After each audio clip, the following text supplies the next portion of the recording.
Hey guys, tonight we're stepping into something quiet, something intimate. Like we've just cracked open a secret diary under candlelight.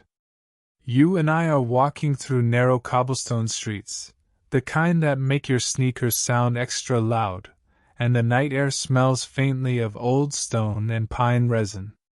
We're in Assisi, the town where saints once walked, and tonight, you're about to follow a story that begins in silence but echoes across centuries. You feel the coolness of the air brushing your face, and there's a hush here, almost like the town itself knows it's holding its breath. Somewhere nearby, an old church bell tolls softly, 1, 2, 3 times, and for a second you're convinced it's ringing just for you. We're heading toward a small room, simple, modest, the kind of place you'd walk past without noticing. But here, in this unassuming little space, a young boy once dreamed the kind of dreams that can change lives forever. Oh, and listen, you might not survive tonight's emotional roller coaster. Like seriously, if you're the type who cries at Pixar movies, grab some tissues now.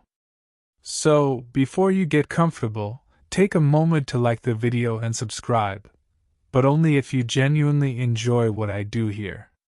And hey, I'd love to know where you're listening from. Drop your location and local time in the comments. Now dim the lights, maybe turn on a fan for that soft background hum, and let's ease into tonight's journey together.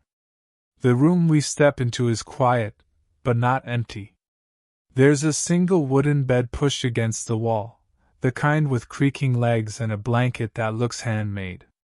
The faint smell of old varnish lingers in the air.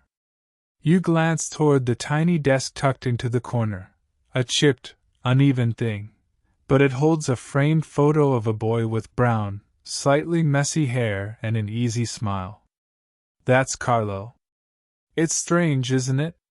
Standing here, knowing this is where he once dreamed, where he whispered little prayers no one else heard. You can almost hear the faint clicking of laptop keys, the soft rustle of notebook pages, the echoes of curiosity from a kid who, at first glance, seemed just like any other teenager. But Carlo wasn't just any teenager. You lean against the doorframe, letting your fingertips brush the grooves in the wood, and suddenly it's like the room itself begins to breathe, giving up its secrets slowly. Carlo had this way of making faith feel alive. Not heavy. Not distant. But close enough to touch, like the faint vibration of a guitar string under your finger. The funny thing? When Carlo was little, nobody thought he'd grow up to be famous. He wasn't loud. He wasn't rebellious. He didn't even like broccoli, so, basically a normal kid. But somewhere in this room, late at night, his love for the Eucharist began to bloom quietly, like those little paper whites people plant in jam jars by the window. And here's where the story bends a little. Because while the outside world saw Carlo as just another boy, something was happening inside him, something hidden. You catch the faint hum of memory, like a whisper riding the breeze outside the window. He was 8 years old when he first began to ask questions, real questions, the kind adults usually avoid because the answers are complicated. One summer night, sitting cross-legged on this very floor, Carlo opened a book he'd borrowed from the parish library. It was filled with old paintings and fragments of stories about something called Eucharistic miracles. And here's the part you might want to lean in for. One of those stories was about Lanciano, an event so mysterious that even modern science still scratches its head. Wait, you might be thinking, a kid 8 years old, reading about centuries-old miracles? Yep. Carlo wasn't binging cartoons or watching gaming streams. Not that he didn't love video games later on. Don't worry, we'll get there. But something about these stories lit up his mind like a switchboard. The book described a small Italian town, centuries ago, where a priest celebrating Mass doubted whether the bread and wine were really transformed. And then, bam, the host visibly changed into human heart tissue. To this day, scientists confirm its cellular makeup, but they can't explain, well, the how. And honestly, if you're picturing a full-on CSI episode right now, same. You smile faintly because you can almost see Carlo's face, those wide eyes leaning closer to the page, like the book was whispering secrets just for him. That was the first spark, though he didn't know it yet. Outside the window, a breeze drifts in, carrying the faint smell of rosemary from a garden below. You glance back toward the desk again and notice the little things, a scuffed notebook, a small wooden rosary tangled beside it. It feels personal, like walking into someone's half-finished thoughts. It's in these moments that you realize Carlo wasn't chasing sainthood. He wasn't trying to be holy, the way people talk about it in hushed tones. He just wanted to understand. He wanted to know why the Eucharist mattered, why millions believed something invisible could be real. And here's a fun little secret. Historians actually still debate the depth of Carlo's early knowledge. Some claim he had an unusually advanced grasp of theology for his age, while others argue it was more instinctive, more heart-driven than intellectual. Either way, you get the sense that something was unfolding here long before anyone else noticed. You crouch down, tracing your fingers over the edges of an old rug. It creaks faintly under your weight, releasing a soft puff of dust into the air. And for a second, you imagine Carlo himself sitting exactly where you are, whispering quiet prayers the way some kids whisper secrets into the dark. He didn't have visions. No angels appeared in the room. No thunderclaps or voices from the sky. Just a kid, a book, and an invisible thread tugging gently at his heart. But here's where the energy shifts. You hear laughter. Faint, distant. Outside, a couple of kids chase each other through the square, the rhythmic slap of sneakers on stone pulling you back to reality. And suddenly you realize that for all his quiet intensity, Carlo was still just a kid. He loved Nutella toast, he adored his PlayStation, and, rumor has it, he once tried to teach his neighbor's cat how to pray by folding its paws together. Spoiler alert, the cat wasn't into it. It's that balance, though, the divine and the ordinary, that makes his story almost cinematic. Standing in this room, you sense it in the walls themselves. This was where he played, where he laughed, where he started asking the questions that would eventually lead him all the way to creating one of the most comprehensive online catalogs of Eucharistic miracles the world had ever seen. And the thing is, you don't realize how much this little spark matters until later. You'll see it ripple forward, through dusty libraries, ancient basilicas, and late-night laptop sessions lit only by the blue glow of the screen. But here, in this quiet little room, it's still just a seed. You close your eyes for a moment, letting the soft hum of Assisi wrap around you like a blanket, and you feel it. The story isn't really about history, or theology, or even miracles. It's about curiosity. About longing. About a kid who looked at the world and whispered, "I think there's more." And there is more. Oh, so much more. But we're only just stepping onto the path. The room fades, and now you're somewhere else, sitting on the edge of a narrow bed in a small Milan apartment, the late afternoon sunlight pouring through half-closed shutters like melted gold. You hear it before you see it, the soft hum of an ancient laptop, fan buzzing like it's one sneeze away from total collapse. And there he is, 8-year-old Carlo, legs dangling off the chair, hair messy in that perfectly accidental way, face glowing in the soft blue light of the screen. You lean against the doorframe, watching him. His little fingers tap tap tap across the keyboard, pausing just long enough to chew on his lower lip. It's funny, isn't it? At an age when most kids were still wrestling with multiplication tables and Pokemon cards, Carlo was building something else entirely. His very first website. Outside the window, a distant tram clatters past, and the street below smells faintly of rain on hot pavement. A couple of pigeons coo on the ledge, feathers ruffled like cranky old men muttering about. Kids these days. But in here, Carlo is locked into his own world, shaping lines of code he doesn't fully understand yet, trying to make them do something magical. Click, click, click. You lean closer, catching a glimpse of the page he's building, a humble site cataloging something he can't stop thinking about: Eucharistic miracles. At this point, it's messy, chaotic, clunky even, but in Carlo's mind, it's a treasure map.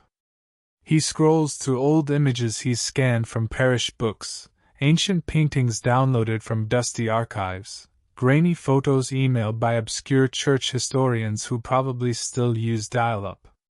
The kid is relentless, but he's also grinning like he's just discovered a cheat code no one else knows about. And here's the thing, his fascination isn't random. You remember last night's quiet moment back in Assisi, the book on miracles, the first spark. Well, this is where it catches fire. The page is simple. A few images, a few lines of text. But to Carlo, it feels monumental. Every click is a step deeper into something sacred, and yet, hilariously, he still stops occasionally to play Snake on the laptop while files upload. Multitasking saint in training, apparently. You step around the tiny desk, and suddenly you're behind him. The screen reflects in his glasses, and you notice a folder labeled Lanciano_project. He double-clicks it, and a set of images bloom across the screen. Close-ups of the centuries-old Eucharistic relics that modern scientists examine under electron microscopes. You can almost hear Carlo whisper under his breath, "Incredible!" And honestly, it is. Because here's a secret most people don't know: Carlo wasn't just fascinated by miracles, he wanted to connect the dots. In his mind, these weren't just random stories. They were part of one larger narrative, a tapestry woven across centuries. You remember that time your teacher forced you to make a diorama in 4th grade? Carlo was basically doing the same thing, except instead of popsicle sticks and glue, he's using early 2000s HTML and JPEG compression. The stakes? Slightly higher. Then you hear it, the distant clinking of dishes from the kitchen. His mother, Antonia, calls softly, "Carlo, la cena è pronta!" Carlo doesn't answer. Instead, his eyes dart between two tabs, one showing a Vatican archive, the other, an online forum about video games. Priorities, you know? But here's where the story tilts. Antonia steps into the room, drying her hands on a towel, and watches him for a moment. She leans against the doorframe beside you, sighing quietly. Later, she'd admit that back then, she didn't fully understand her son's fascination with faith. They were a family of Sunday Catholics. Show up, sit politely, coffee afterward. But Carlo, he wanted more. "Perché fai tutto questo?" she finally asks him. "Why are you doing all this?" He spins in his chair, eyes sparkling. "Because if the Eucharist really is what we say it is," he says, "then people should know." 8 years old? Let that sink in. Outside, thunder rumbles faintly, the kind of storm that makes the air thick and electric. You lean on the windowsill, watching dark clouds swallow the last of the sunlight. And it's funny, because the more you watch Carlo work, the more you realize this isn't just a project. It's becoming a calling. And here's a strange little fact for you. Historians today still argue about where Carlo learned the technical side of all this. Some insist he taught himself HTML and CSS through free tutorials. Others believe he had help from a family friend who worked in IT. No one really knows for sure. But that uncertainty, it adds something, doesn't it? Like the origins of a superhero costume nobody saw him put on. You glance back toward the desk, and something catches your eye, a tiny external hard drive plugged into the laptop. This is where Carlo starts archiving everything: scans of 16th century documents, translated manuscripts, even shaky tourist photos from churches across the world.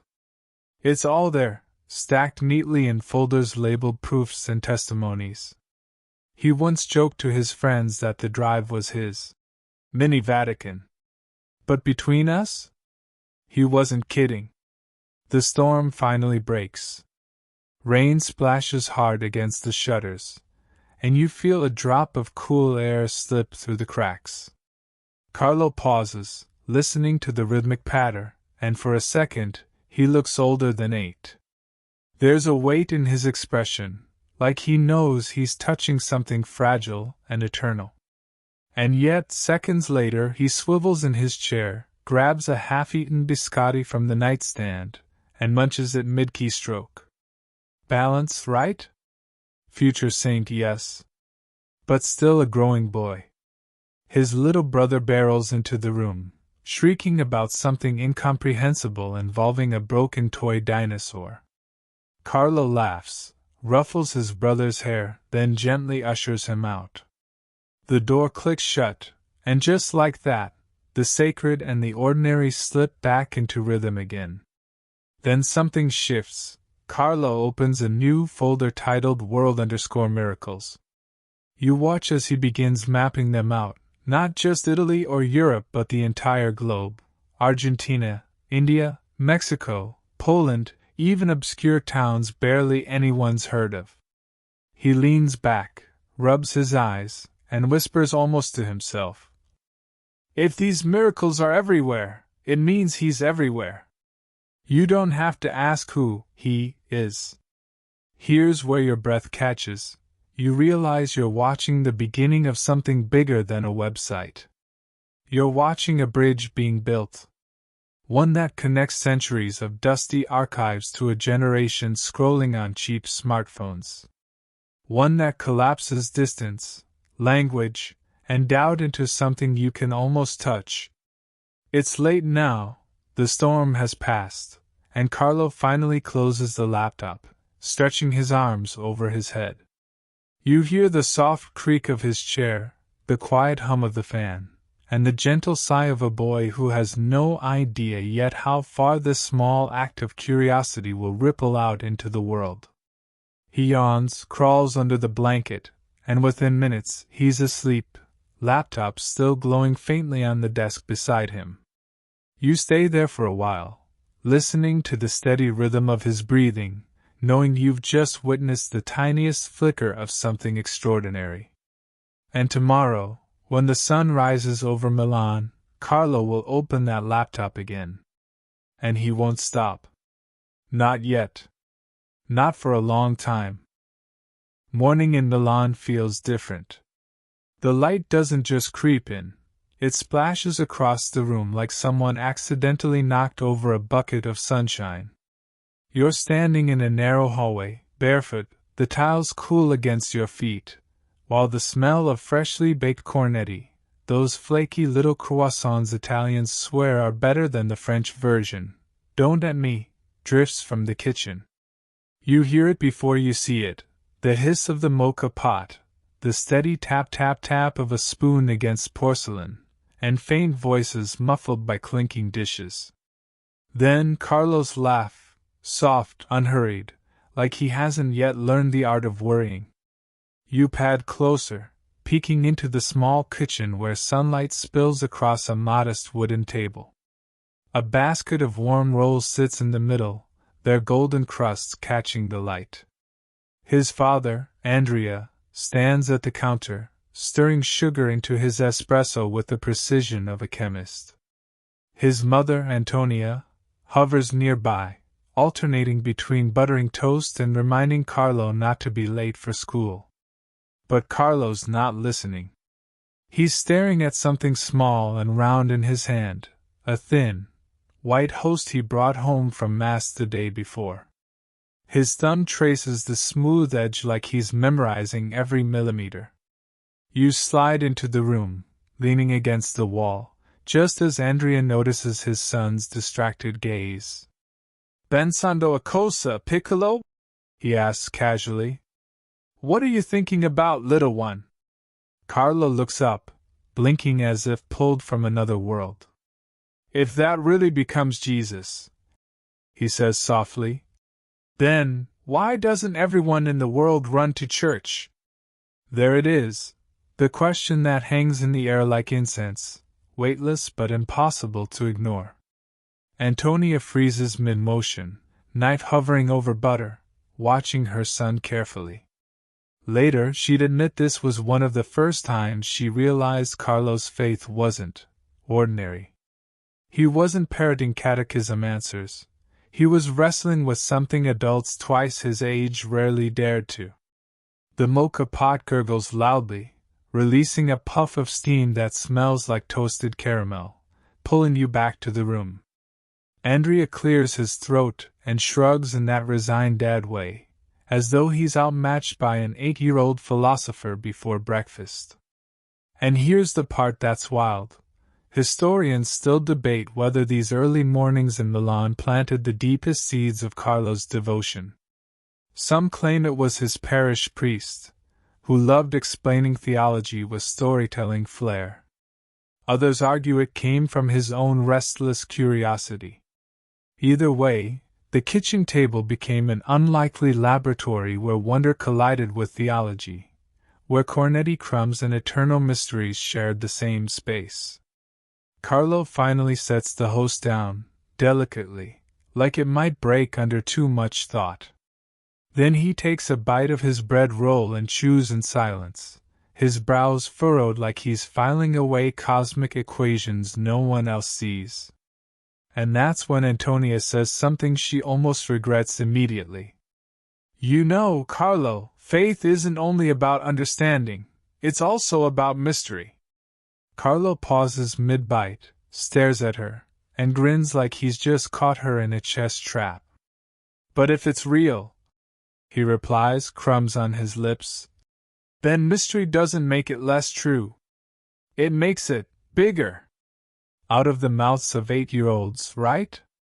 Later that morning, the whole family walks to the nearby church, one of those small Milanese parishes tucked between apartment blocks and gelato shops. The air is damp and cool, smelling faintly of wet stone. You follow them inside, and the shift hits instantly, warm candles flickering against shadowed walls, the faint creak of wooden pews, and that distant echo of footsteps that somehow always makes churches sound infinite. Carlo kneels, eyes fixed on the tabernacle. You kneel beside him, and in the stillness, you can almost hear his thoughts, slow, deliberate, like water dripping into a deep well. He whispers a prayer you can't quite catch, but there's an intensity there, a soft focus rare in someone his age. You glance around and spot his priest, Father Roberto, watching quietly from the side aisle. Later, Father Roberto would share something few people know. "Carlo didn't come to the Eucharist to ask for things," he said. "He came just to be close." That closeness, intangible, unexplainable, was already shaping him. By midday, the streets of Milan are alive with their usual chaos, scooters zipping past like caffeinated dragonflies, vendors shouting prices for sun-warmed tomatoes, and tourists debating whether gelato counts as lunch. But Carlo? He's quieter than usual on the walk home, his small sneakers slapping softly against the pavement. You notice him glance up at the towering spire of the Milan Cathedral in the distance, sunlight bouncing off its marble facade like liquid gold. He tilts his head slightly, lips moving silently, not reciting, but conversing, as though he's talking to someone invisible just out of reach. And here's a fun little secret no one talks about. Carlo once confessed to a friend that whenever he passed a church, he'd whisper under his breath, "Ciao Gesù." Hi Jesus. Not formal, not ritualistic, just like texting an old friend. It's one of those little quirks that makes you smile, the kind of detail that makes him feel real, reachable. That evening, back at the apartment, Antonia sets down plates of pasta steaming under grated Parmigiano. The conversation is light, homework, weekend plans, the usual. But beneath it all, you sense a quiet hum in Carlo, like a song he hasn't yet learned the words to. After dinner, while his parents sip espresso and talk bills, Carlo disappears into his room. You follow softly, standing in the doorway as he pulls out his small journal. Flipping past doodles of football players and sketches of the Milan skyline, he scribbles something simple. "If you are here, I want to know you." That's it. No complex theology. No elaborate reasoning. Just a boy's honest longing scratched in uneven handwriting. It's late now, the city outside humming with muffled traffic and distant laughter. You stand by the window, watching Carlo's reflection in the glass as he stares at the little host resting on his desk, still unconsumed from earlier. He doesn't touch it. Doesn't need to. Somehow, the knowing is enough for tonight.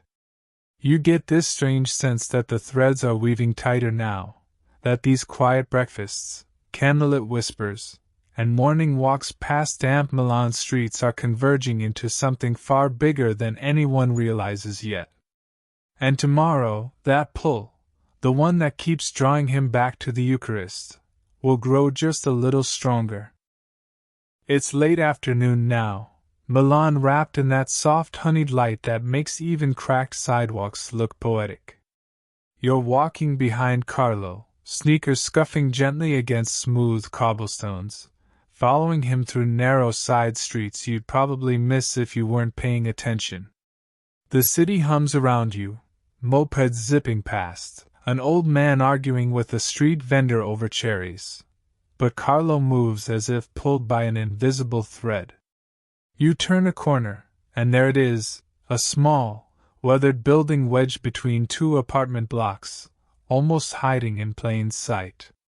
There's nothing remarkable about its facade, no grand statues, no intricate mosaics, just a simple wooden door darkened by time.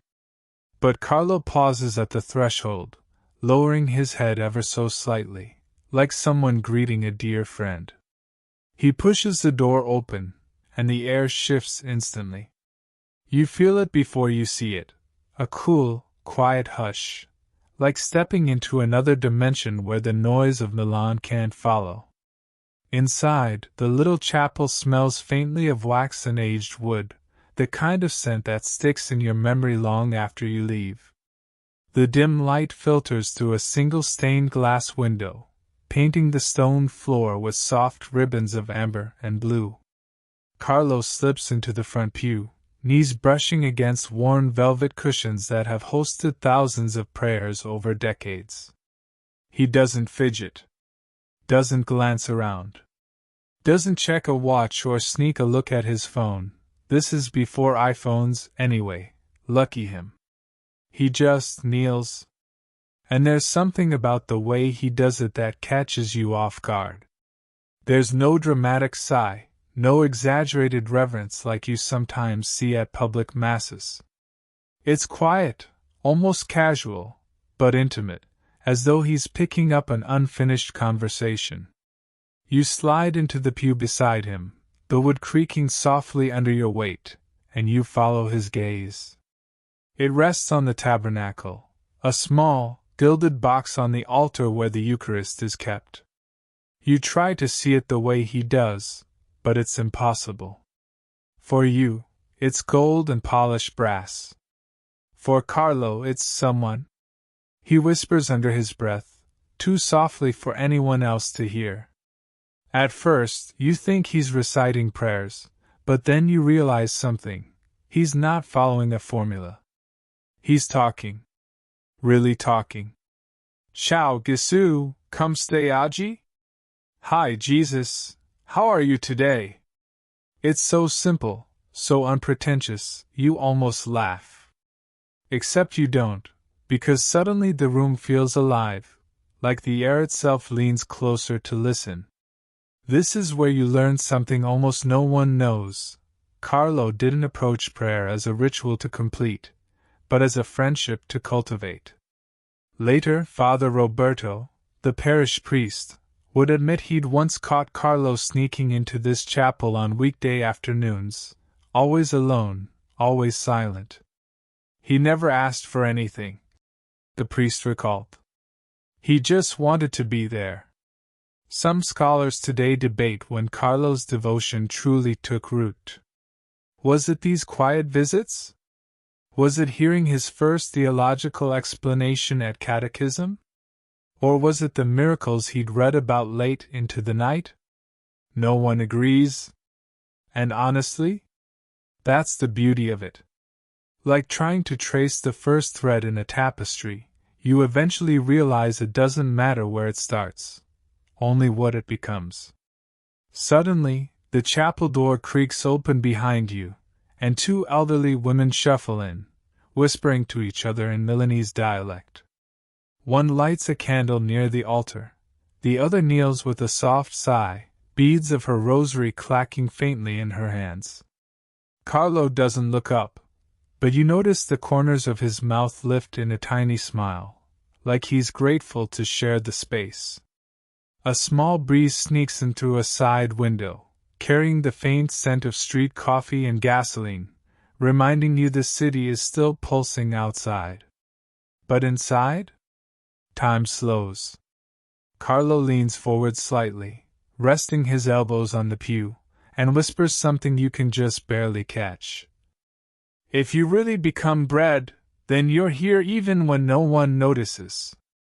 He exhales, and you swear the silence deepens around you. Then, as if on cue, he pulls a little spiral notebook from his pocket and starts scribbling something quickly, pressing hard enough to leave grooves in the paper. You lean just close enough to catch a glimpse. Rough sketches of monstrances and tabernacles, short quotes about Eucharistic miracles, bullet points of places he wants to research later. This is the beginning of something big, and you don't even know it yet. Neither does he. And yet, here's a strange little historical footnote for you. Years later, when people analyzed his early notebooks, they discovered detailed descriptions of churches and miracles he hadn't yet visited or studied formally. Some swear he was just that meticulous with his research. Others wonder if his intuition ran deeper than logic could explain. Scholars still debate it today, sipping espresso over stacks of Carlo's handwritten notes, like they're decoding a lost manuscript. Outside, a bell rings somewhere in the distance, 3 slow, heavy tolls. Evening is settling over Milan, painting the skyline in shades of lavender and burnt orange. Carlo finally closes his notebook, tucks it back into his pocket, and sits in silence for one last moment. You feel the weight of it, the kind of stillness that's almost uncomfortable, like standing on the edge of something you can't quite name yet. And then, just as quietly as he arrived, he stands, genuflects, and walks toward the door.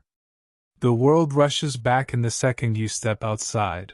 The rattle of mopeds, the sharp call of a street vendor hawking gelato fresco, the faint bass of a song spilling from a nearby apartment window. Carlo doesn't flinch.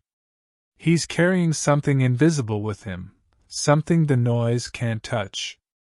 You follow him down the narrow street as the day folds softly into evening, and it hits you.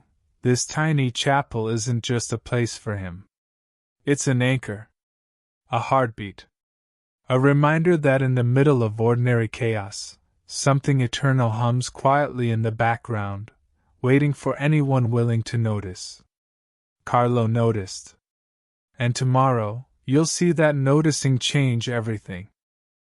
The afternoon sun hits Milan like a warm spotlight, turning the little neighborhood park into something out of a lazy summer postcard.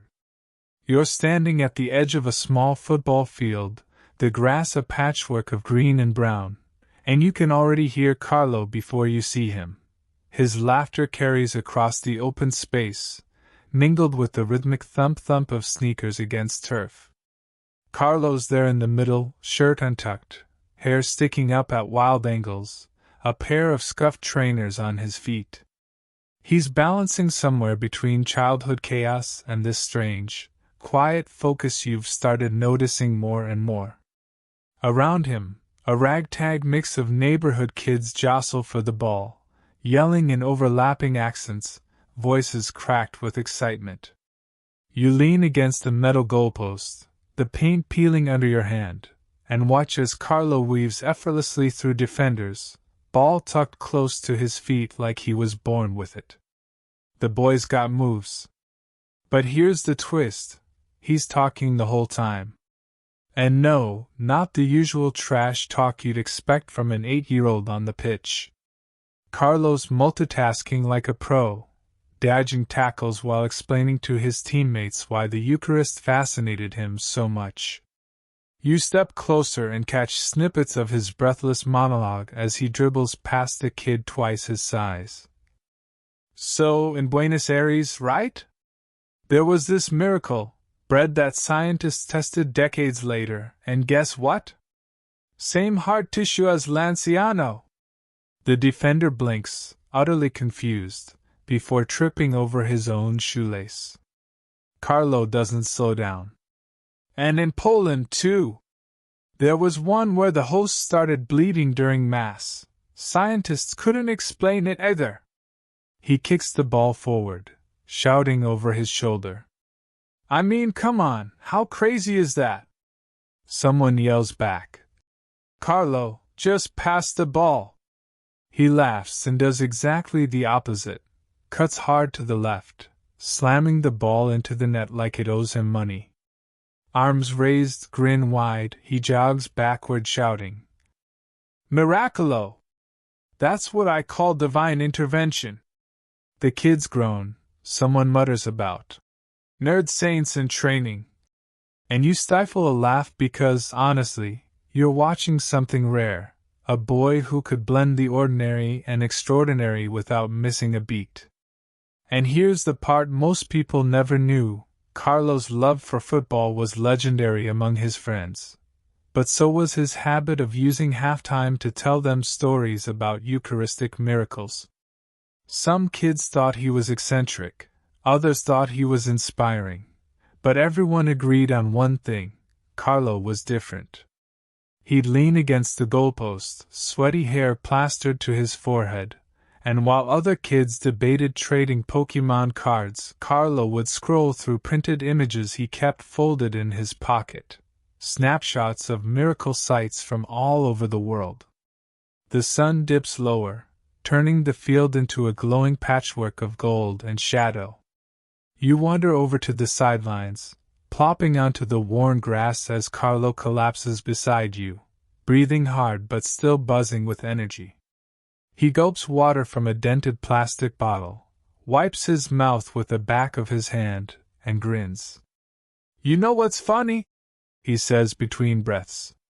You raise an eyebrow. Football's amazing, yeah? But the Eucharist? That's like the real championship. You blink at him.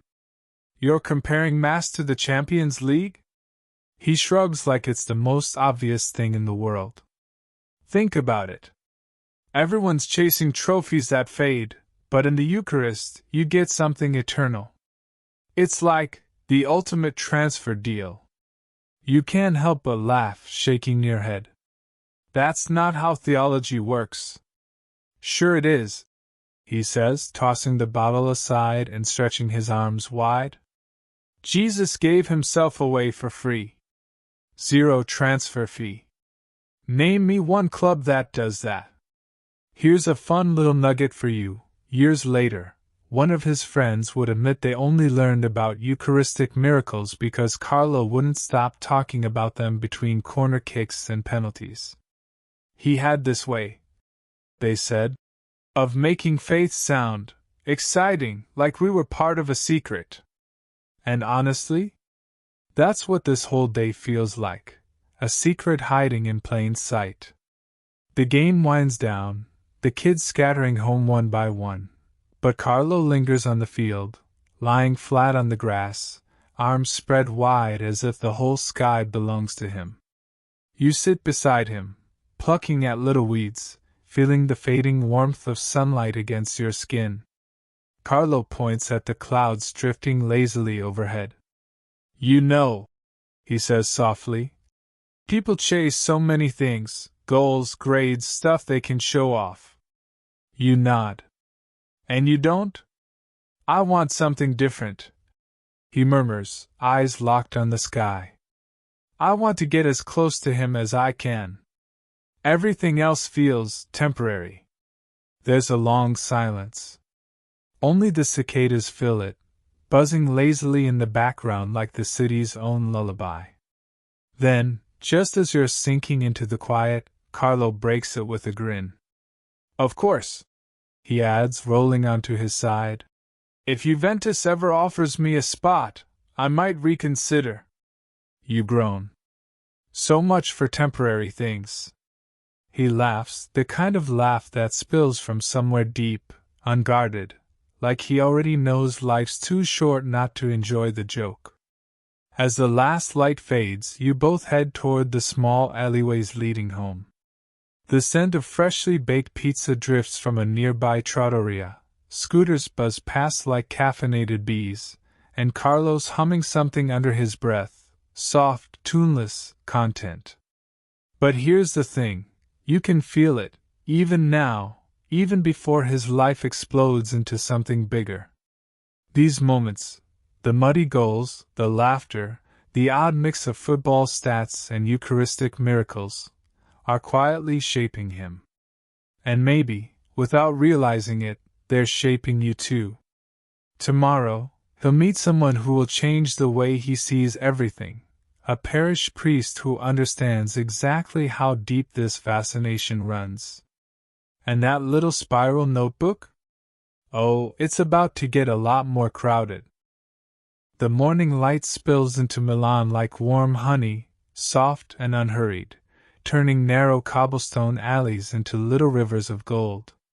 You're following Carlo again, this time down a quiet street lined with cypress trees, heading toward his parish church.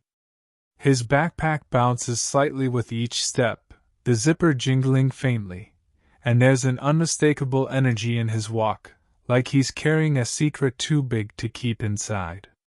You pass a small cafe where the hiss of steamed milk mingles with chatter in rapid-fire Italian, but Carlo doesn't slow down, not even for a glimpse of the cornetti cooling by the window.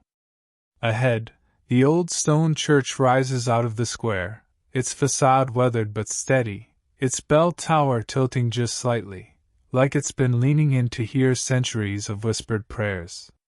He pushes open the heavy wooden doors, and the cool air hits instantly, smelling of candle wax, damp stone, and something you can't quite name, something that feels older than the city itself.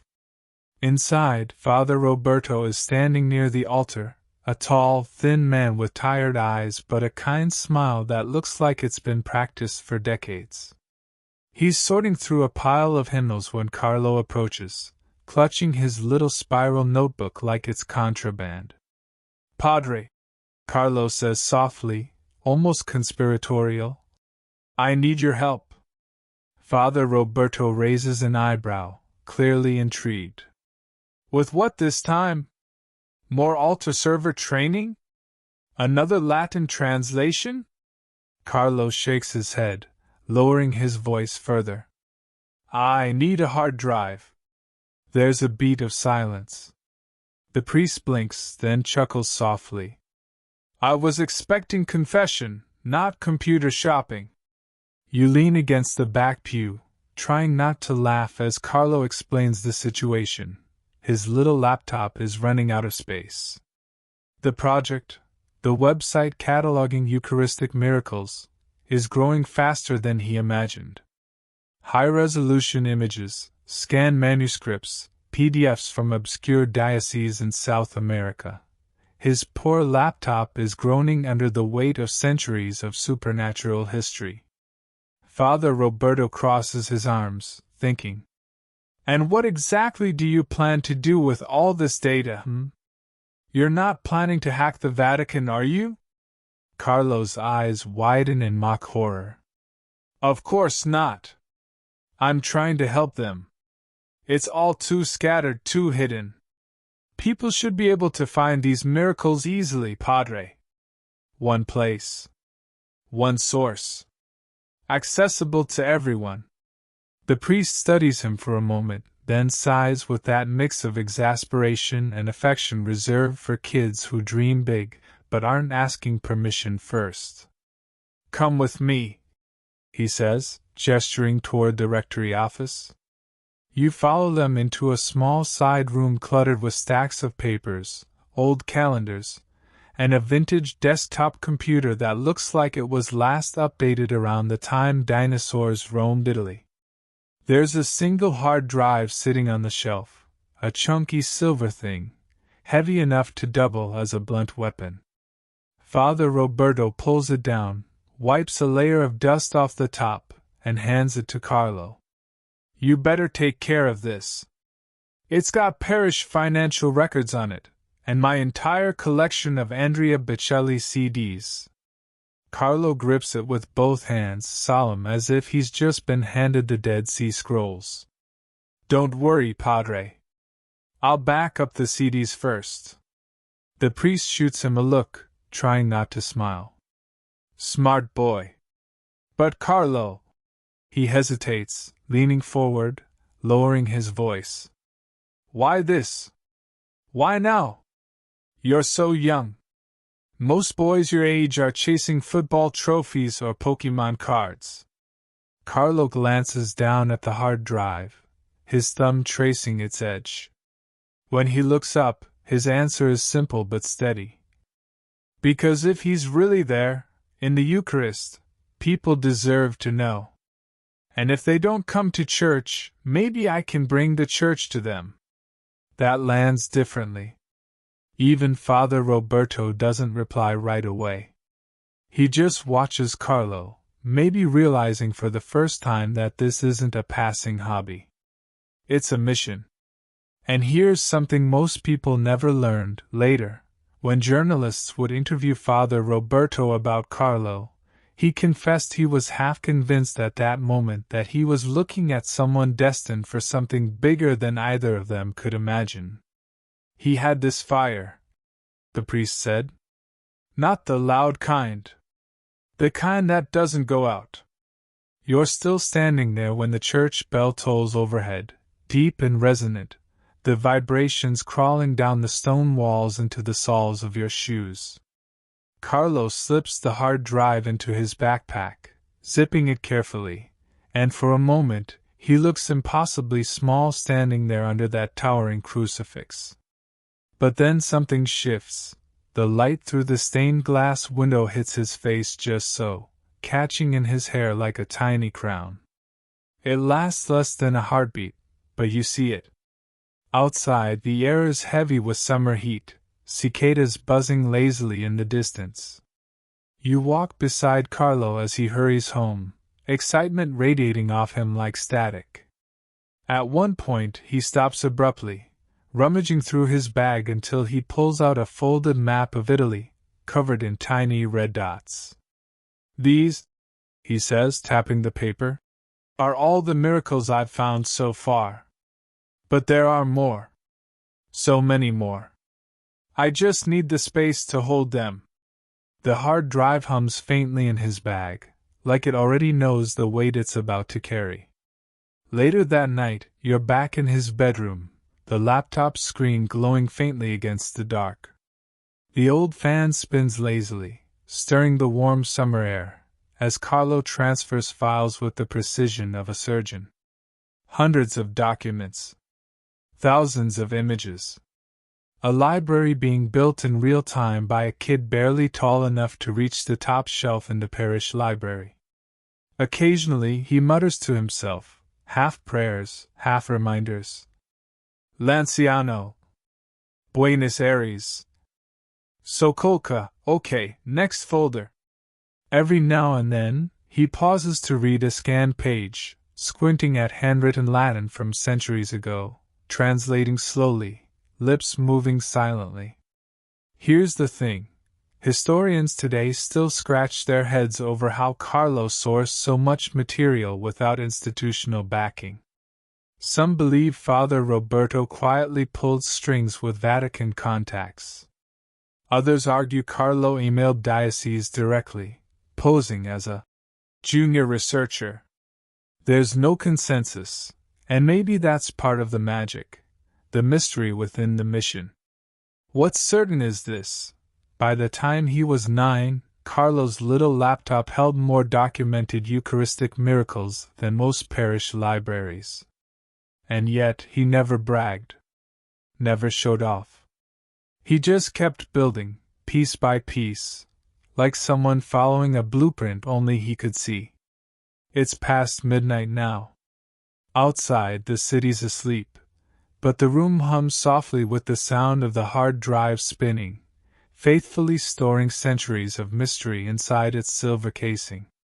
Carlo rubs his tired eyes, closes the lid of the laptop, and whispers a simple good-night prayer before crawling into bed. You sit there a moment longer, listening to the faint whir of cooling fans and the distant hum of crickets through the open window. Somehow, you know this night marks a turning point, the moment when curiosity became mission, and mission became something divine. Tomorrow, Carlo's journey takes him somewhere entirely different, Assisi. A place where saints walked barefoot on cobblestones, where Francis once sang to the birds, and where Carlo will discover something that will change the way he sees the Eucharist forever. Morning spills into the train compartment like liquid gold, slicing across Carlo's notebook where a half-finished sketch of a monstrance curls at the edges.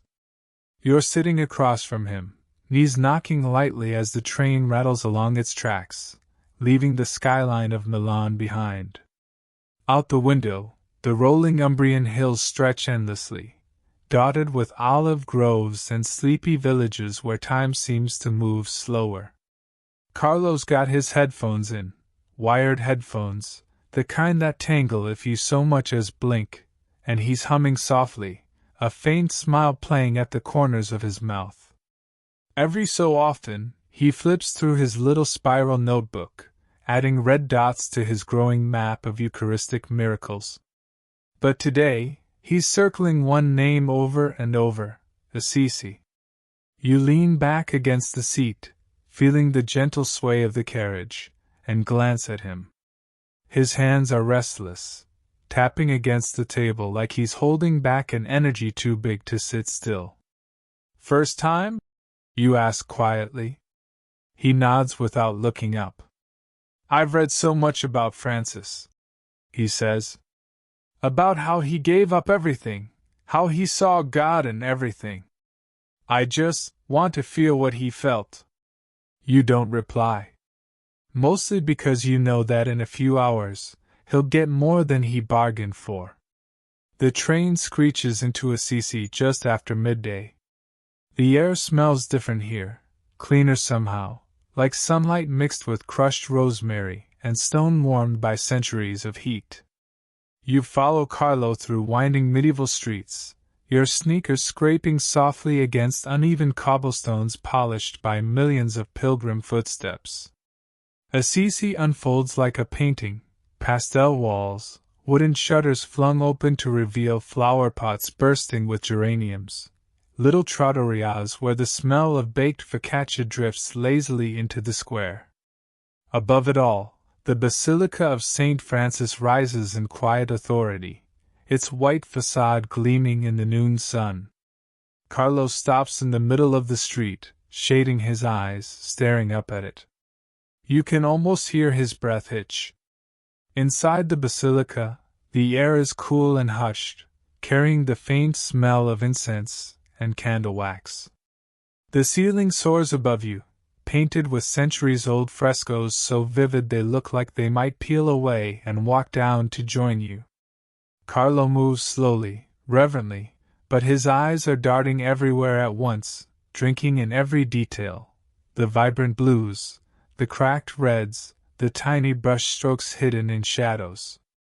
You watch him trace the carved edges of a marble column with his fingertips, like he's reading the building itself. And then there it is, a small, almost forgotten side chapel tucked behind a narrow archway, dimly lit by a single candle. You step inside, and the air instantly shifts. It's warmer somehow, quieter, like the stones themselves are holding their breath. Carlo kneels on the cold floor without hesitation. You hover nearby, and that's when you see it, a tiny fresco on the far wall, faded by time but unmistakable in its imagery. A priest raising the host. A burst of golden rays. A thin trail of red dripping toward a chalice below. Carlo leans forward, squinting, and whispers, "It's Lanciano." Here's the wild part: this tiny chapel isn't mentioned in any guidebooks.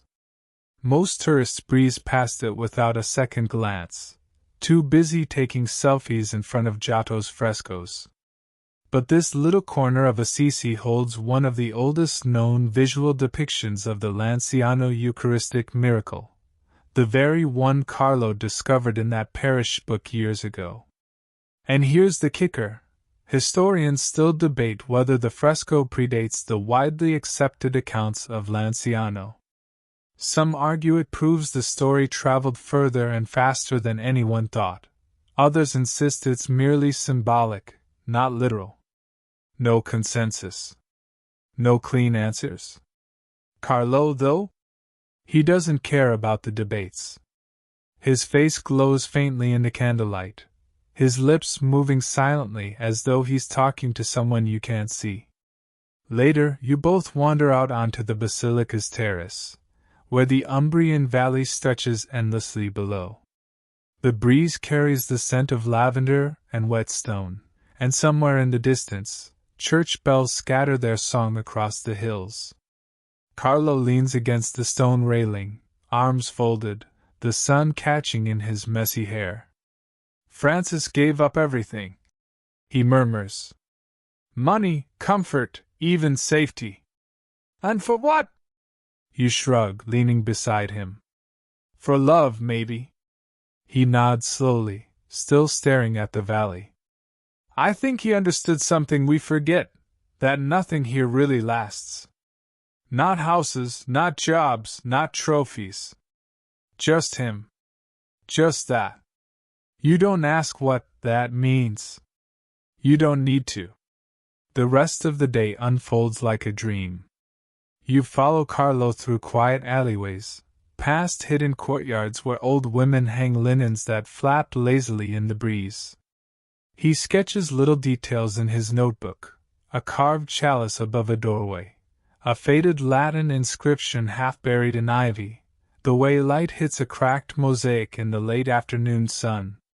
At one point he stops abruptly outside a small Franciscan library, peering into its shadowy interior through dusty glass. You follow him inside, where the scent of old parchment wraps around you like a blanket. The librarian, a thin man with wire-rimmed glasses, recognizes Carlo's curiosity instantly, and wordlessly hands him a brittle manuscript wrapped in linen. Carlo cradles it like a newborn, carefully turning the yellowed pages, tracing the ink drawings with a reverence that feels centuries old. There are records of early Eucharistic devotions here, letters, annotations, diagrams. Some of the writings don't exist anywhere else. You lean over his shoulder and whisper, How did you even find this place? Carlo grins faintly. I asked Jesus to show me? You blink. He says it so casually you almost believe it's the most logical explanation in the world. Evening drapes itself over Assisi in shades of pink and lavender as the two of you wander back toward the Little Inn where you're staying. The street lights flicker on one by one, spilling soft halos of gold across the cobblestones. Somewhere nearby, a musician plays an old guitar, the sound floating lazily through an open window. Carlo's quiet now, unusually so. He walks with his hands in his pockets, eyes unfocused, like his mind's replaying the day on a loop. Eventually, he glances sideways at you and whispers, almost like a confession. I feel closer to him here. You nod slowly, even though you can't quite explain why you understand. Maybe it's the silence. Maybe it's the hills. Or maybe it's that tiny, hidden fresco still burned into your memory, the one most people walk right past without seeing.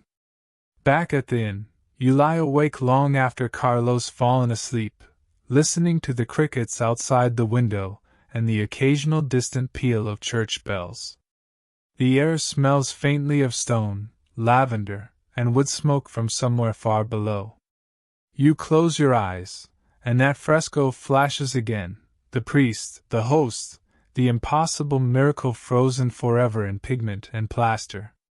And you realize Carlo's right, some things linger. Some things reach across centuries.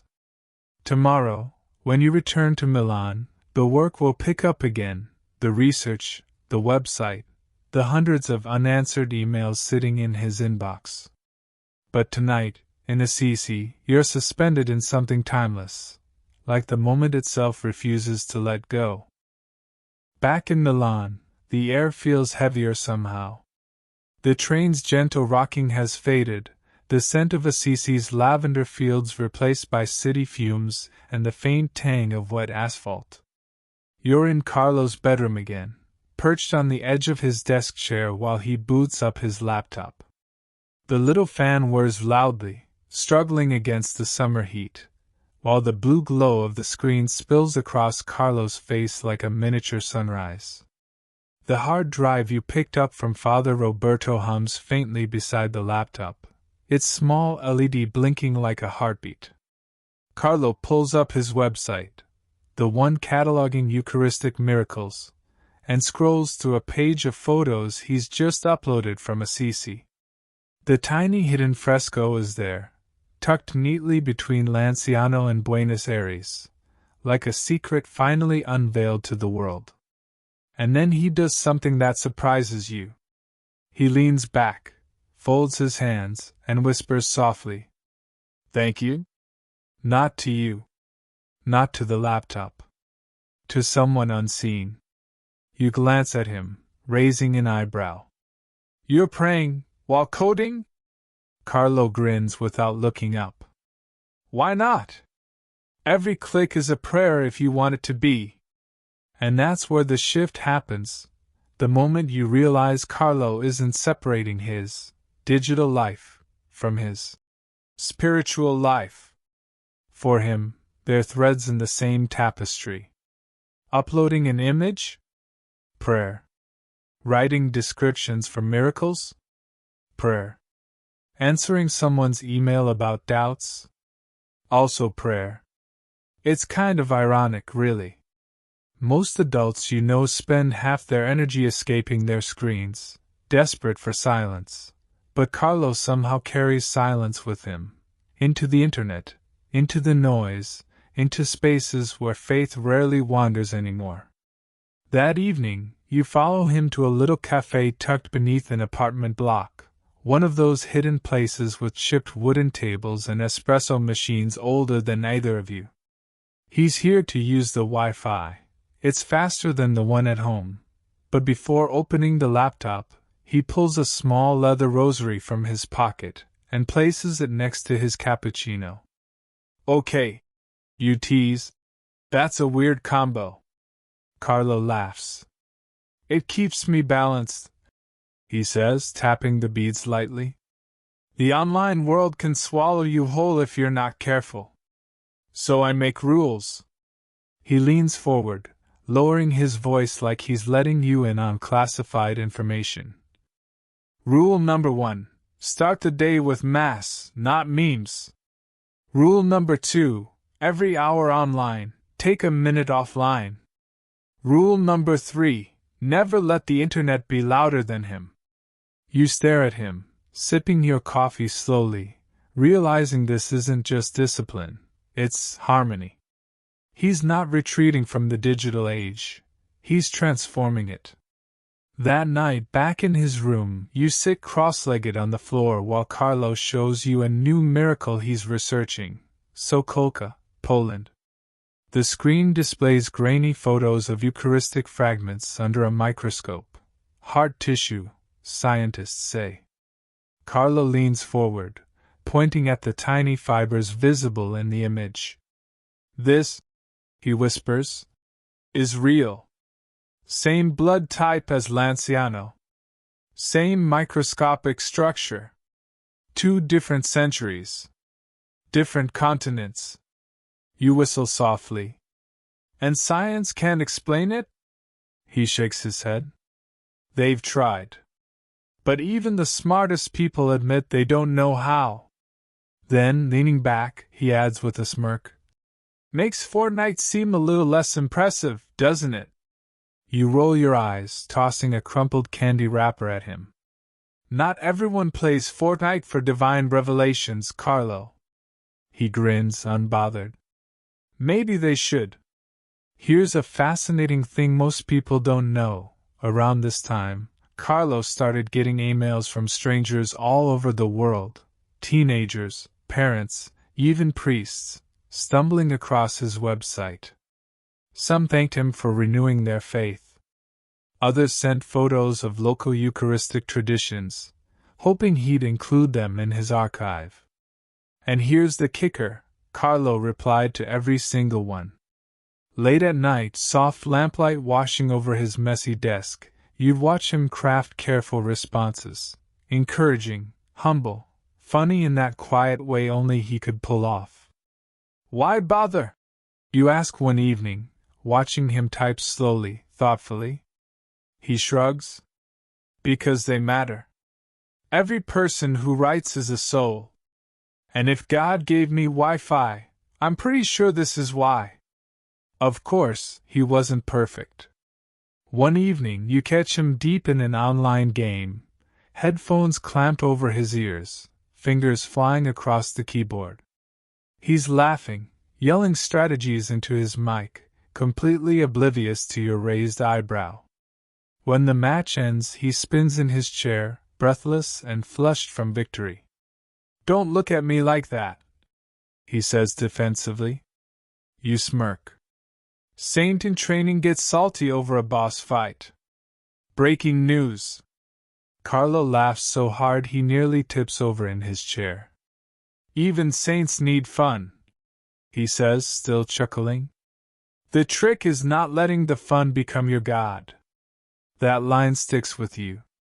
Weeks pass like this, the days sliding between the physical and the digital, the sacred and the ordinary, until you can't tell where one ends and the other begins. Mornings start with Mass.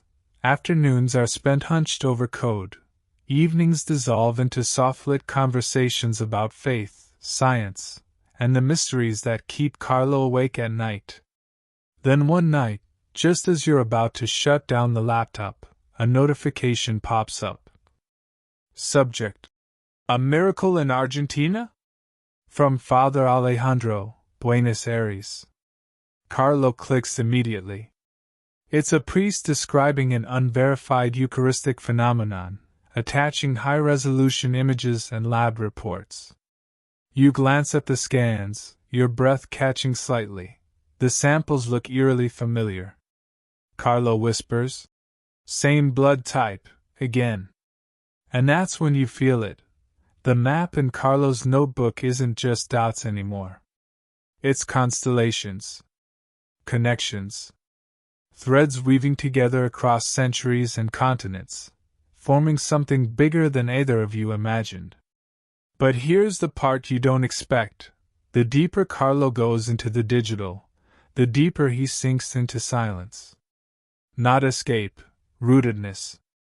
You've seen him close the laptop mid-research just to sit on the edge of his bed, eyes closed, breathing evenly, like he's tuning his whole being to some frequency only he hears. It's late now. The hard drive hums faintly. The room smells of coffee and warm circuitry. Outside, a passing tram rattles the window, but inside, there's just stillness. Carlo finally opens his eyes and smiles faintly, whispering as if to himself. If this is true, I want my whole life to say it. Tomorrow, though, life changes abruptly. A shift you don't see coming. A strange, stubborn fever rising quietly in Carlo's body, carrying you both into days where faith is tested in ways no spreadsheet, no miracle photo, no line of code can prepare you for. The first signs are so small, you almost miss them. It's early autumn in Milan, and the air carries that faint metallic chill that makes you instinctively pull your sweater closer. You're sitting on the balcony outside Carlo's room, sipping lukewarm tea, watching the sunlight slide lazily across the city rooftops. Inside, you hear the faint clatter of laptop keys, normal, familiar, comforting. But today, the rhythm sounds slower. You peek inside and see Carlo hunched over his desk, shoulders tense, one hand resting against his forehead like he's trying to squeeze the headache out through sheer willpower. The hard drive still hums softly, and his website is open on the screen, but his focus is fractured, flickering like a weak Wi-Fi signal. Hey, you say lightly, stepping in. You look like someone unplugged you.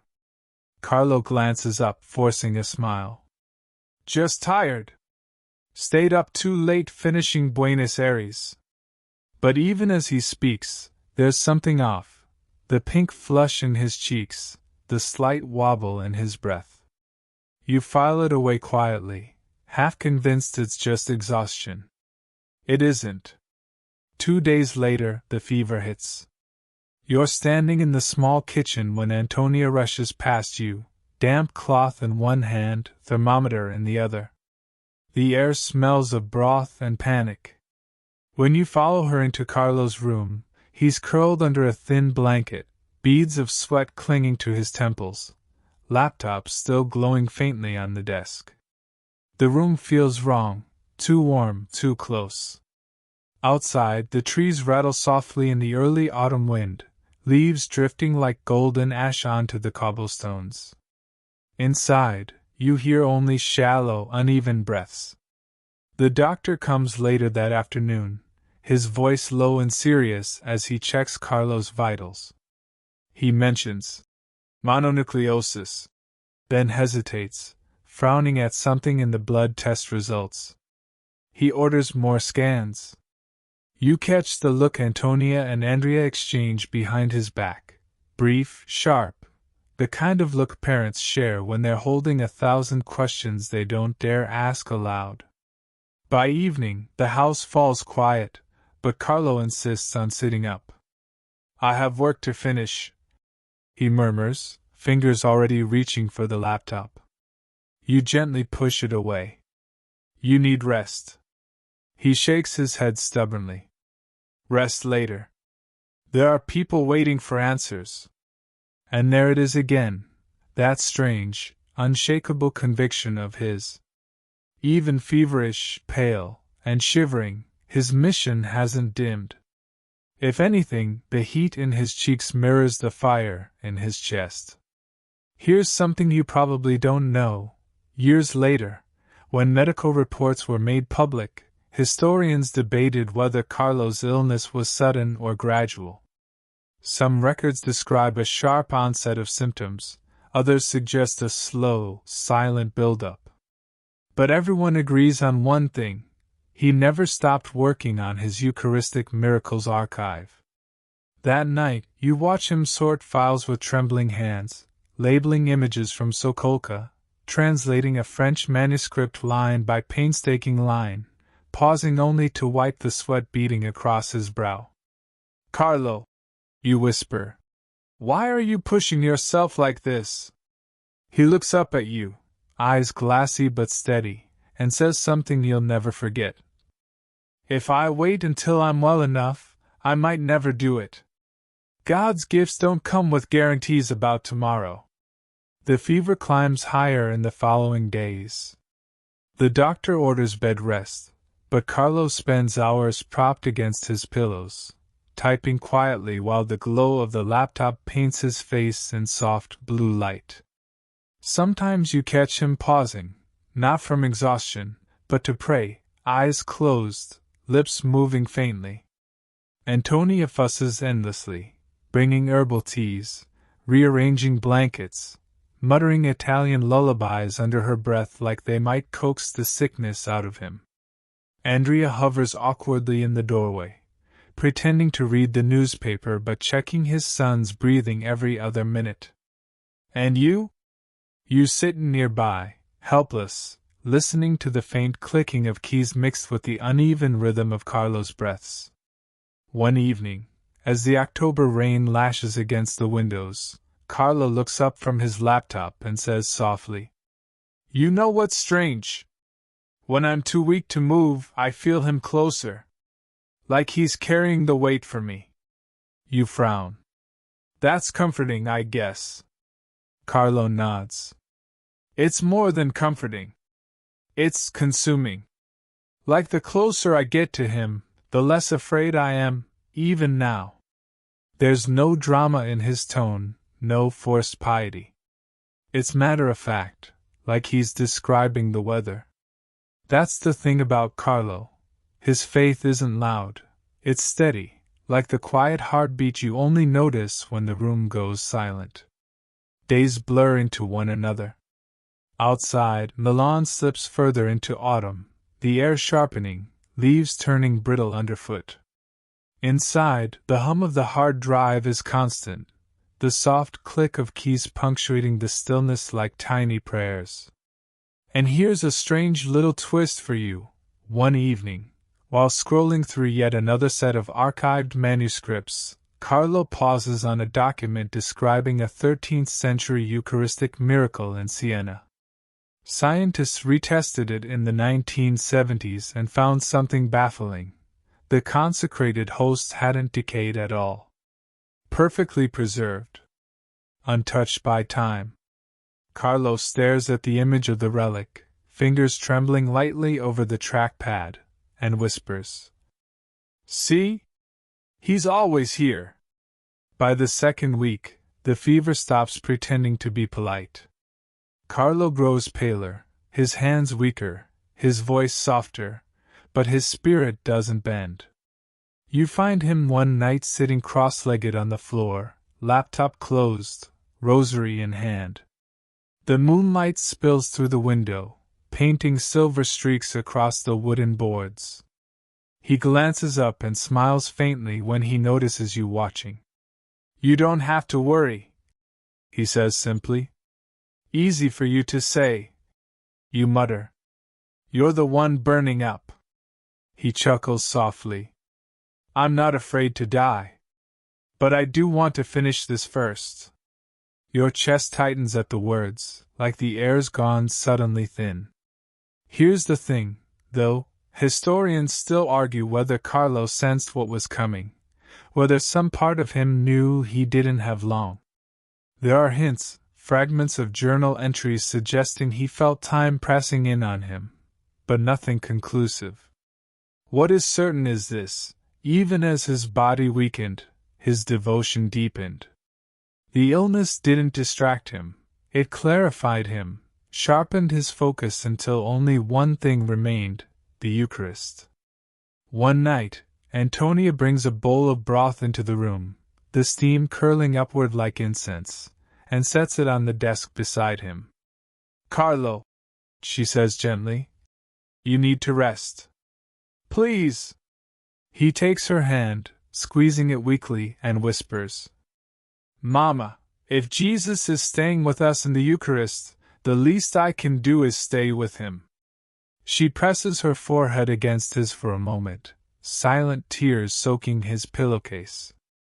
And in the quiet of that small Milan bedroom, with autumn wind rattling the shutters, you feel something shift, a soft, unspoken understanding passing between them, as fragile and infinite as breath.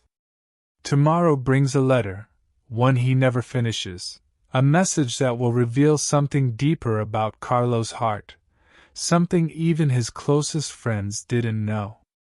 A secret scribbled in uneven handwriting, tucked between miracles and maps. And once you read it, you'll never see him the same way again. The morning is quiet, unnervingly so. A pale slice of sunlight crawls across the floorboards of Carlo's room, stretching slowly toward the small desk tucked into the corner. The fever's still there, but today, for the first time in days, Carlo sleeps deeply, his breathing steady, his curls damp against the pillow. You move carefully, almost tiptoeing, not wanting to disturb him. The laptop sits closed, its little charging light blinking faintly. Papers are scattered across the desk, printed photos of Eucharistic miracles, handwritten notes, his spiral notebook lying open on a page filled with hurried sketches of monstrances and diagrams of old churches. And then you see it. Tucked halfway beneath the notebook, creased and slightly smudged, is a single sheet of paper. The top line is written neatly in Carlo's careful script. "Cara Mamma Maria. Dear Mother Mary." You hesitate for a moment, glancing back at Carlo to make sure he's still asleep, then gently slide the paper free. The letter is short, unfinished. Sentences trail off into half-formed thoughts, as if his hand couldn't keep up with his heart. "Cara Mamma Maria. I don't know why, but lately I feel you're closer to me. I ask you to help me love Jesus the way you loved him, without conditions, without fear, without holding anything back. I want to stay near him, always. Even when I don't understand, even when I don't see." The words stop abruptly, a jagged line cutting across the page as if the pen slipped, then nothing. Just empty space below. You sit there, holding the letter carefully, the silence of the room pressing in like a soft tide. For a moment, it feels like you're reading a secret too personal to witness, a prayer meant only for the quiet corners of heaven. A few minutes later, Carlo stirs, eyes fluttering open. He notices the letter in your hand and blinks, his fever-flushed cheeks pinker than usual. "You found it," he murmurs, voice hoarse but calm. You hesitate. "It wasn't finished." He smiles faintly, sinking deeper into the pillow. "I know. I was still figuring out what to ask her." "You ask Mary for things?" Carlo shakes his head slowly. "Not things. Help. To love him better. To stay close. She's the one who understood him best, you know?" He pauses, eyes drifting shut again, but his lips form one more soft whisper you almost don't catch. "She always says yes." Here's something fascinating most people don't know. Years later, when scholars examined Carlo's journals, fragments of letters like this one surfaced, tucked between pages of miracle maps and coding notes. They were private prayers, never intended for public eyes. Some theologians believe they revealed the deepest layer of Carlo's spirituality, the quiet surrender beneath all the research, the projects, even the website. Others, though, still debate their meaning.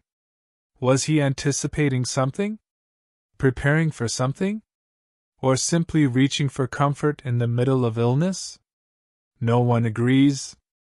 But sitting here, watching his chest rise and fall beneath the thin blanket, you realize the debates miss the point.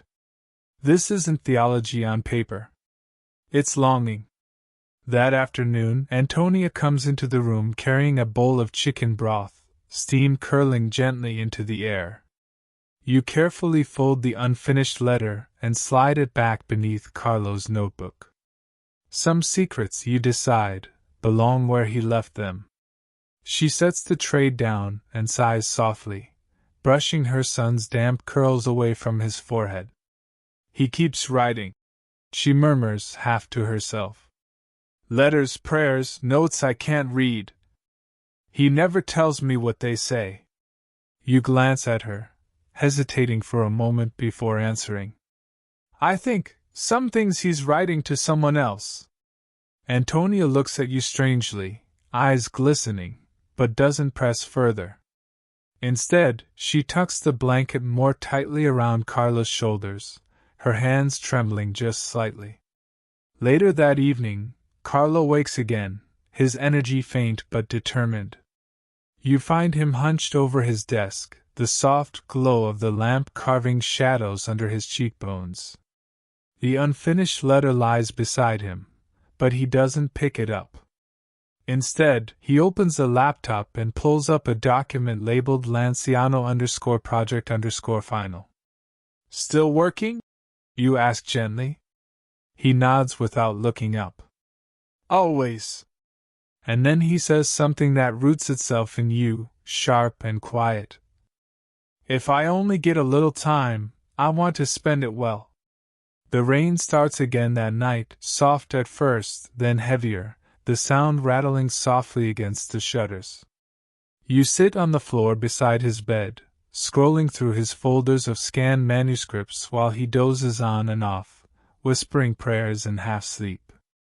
Around midnight you open one file almost by accident, a 1973 Vatican study on the Lanciano relics.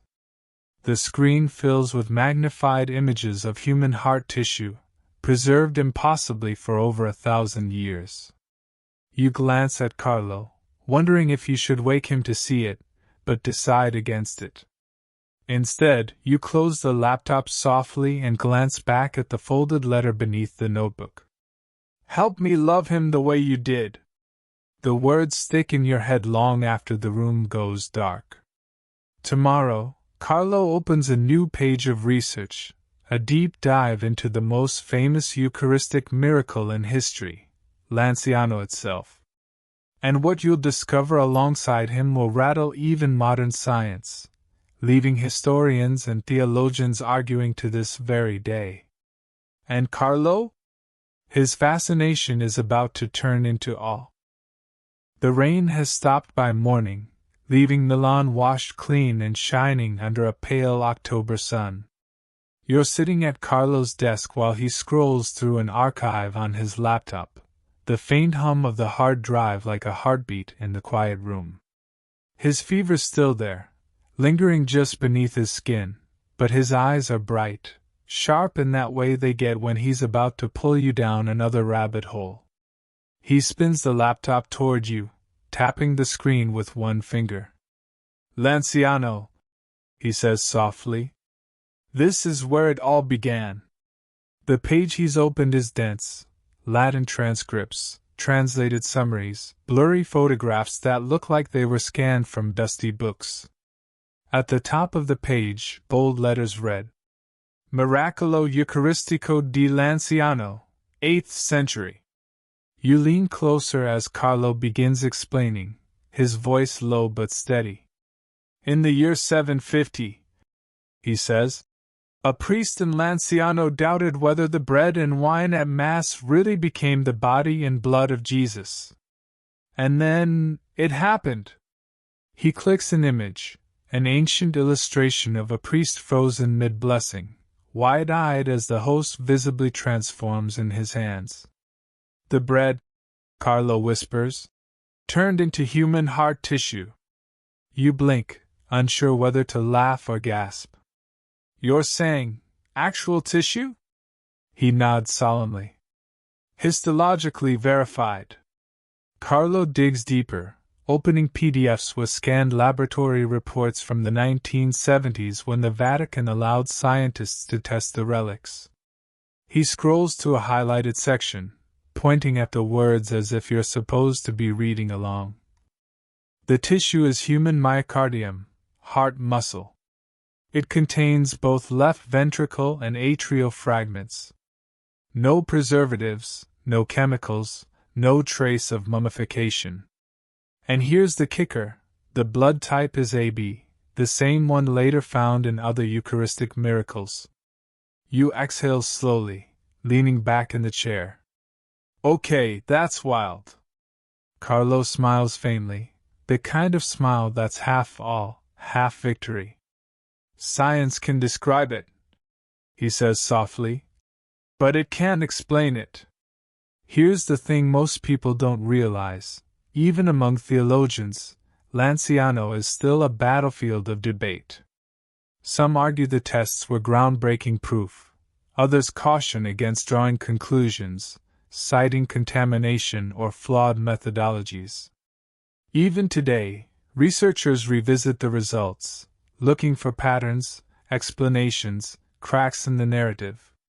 But for Carlo, there are no cracks, only wonder. You see this? He says, enlarging a microscopic image of tissue fibers. This is living muscle. Not mummified. Not fossilized. It hasn't decayed in 12 centuries. You glance at him sideways. 1,200 years? And it's still fresh? Carlo nods, eyes bright. Still the texture of living heart tissue. Scientists can't explain why. Some called it impossible. Then, almost casually, he drops the detail that hits you hardest. The tissue shows signs of stress. You frown. Stress? Carlo nods. One scientist said the fibers resemble those from someone experiencing extreme trauma at the moment of death. The room goes quiet for a moment, the weight of the statement hanging heavy between you. The hard drive hums faintly, the only sound in the stillness. Carlo leans back, hands folded loosely in his lap, and whispers. It's like he left a fingerprint. You notice something new in him as he talks. A deeper stillness, like his awe has settled into his bones. For Carlo, this isn't abstract theology anymore, it's personal. He opens another tab showing a digital map of Eucharistic miracles worldwide, a constellation of glowing red dots across continents. He zooms in on Italy, tapping Lanciano again, then zooms back out until the entire earth spins beneath his fingertips. See? He murmurs. This isn't just one story. It's all connected. One continuous thread. You rest your chin on your hand, watching him trace invisible lines between Argentina, Poland, Mexico, India, and beyond. His finger hovers over the screen, pausing now and then like he's connecting more than just locations, like he's drawing meaning itself. That night, you both stay up late reading first-hand testimonies from pilgrims who visited Lanciano. Some describe overwhelming peace, others say they walked away confused, even skeptical. And here's the strange part, Carlo loves the skeptics' accounts as much as the believers. They're asking the right questions, he says quietly. And if you're asking, you're already halfway there. Around midnight, the two of you are cross-legged on the floor, surrounded by stacks of printed pages. The open window lets in the cool October air, carrying with it the faint smell of rain and exhaust from the street below. Carlo sets aside another Vatican study, rubbing his temples, and leans back against the wall. You know what's crazy? He says, staring up at the ceiling. Scientists can analyze every cell, every molecule, every fragment, but they still can't touch the meaning. You smile faintly, tracing patterns in the grain of the wooden floor. And you think meaning's the whole point? Carlo nods without hesitation. I know it is. Here's something few people know. During these nights, Carlo started drafting an entirely new section for his website, a digital Lanciano room, complete with high-resolution scans, translated reports, and an interactive 3D model of the relics. He wanted people to explore, to zoom in, to see for themselves. "I want them to wonder," he says simply, scrolling through another image. "Not just believe because someone told them to." And maybe that's his secret. For Carlo, faith isn't inherited. It's discovered. Sometime after 2 a.m., the city outside finally goes quiet. The tramlines sleep, the neighbor's TV clicks off, and you're left with the low hum of Carlo's laptop and the soft rhythm of his breathing. He closes the Lanciano folder, resting his fingertips lightly against the trackpad. "Tomorrow," he whispers, half to himself, "we'll add it to the archive." You glance at the screen one last time, the magnified fibers of living heart muscle glowing faintly in the dark, and feel something shift in you, too. Not certainty, not yet. But, tomorrow brings something new, though. Carlo's idea for the project explodes into something bigger than either of you imagined. A global online exhibition, a digital pilgrimage, accessible to anyone, anywhere. But here's the twist: not everyone's going to like it. The day begins with the soft click of a mouse. You're in Carlo's room again, leaning against the windowsill, while he hunches over the laptop, one knee tucked up on the chair, hair sticking up in 6 different directions. The Milan morning spills through half-open shutters, turning floating motes of dust into tiny, golden constellations. The air smells faintly of old paper and warm circuitry, and the hum of the hard drive feels almost louder than usual, like it knows today is different. On the screen, you see the skeleton of a new website layout, simple, clean, designed to load fast even on clunky old connections. Across the top, Carlo has typed the title in bold letters: International Eucharistic Miracles Virtual Exhibit. He sits back for a moment, chewing on his pen cap, then glances at you. "Imagine," he says softly, "someone in Argentina, someone in Poland, someone in India, all exploring these miracles without ever leaving home."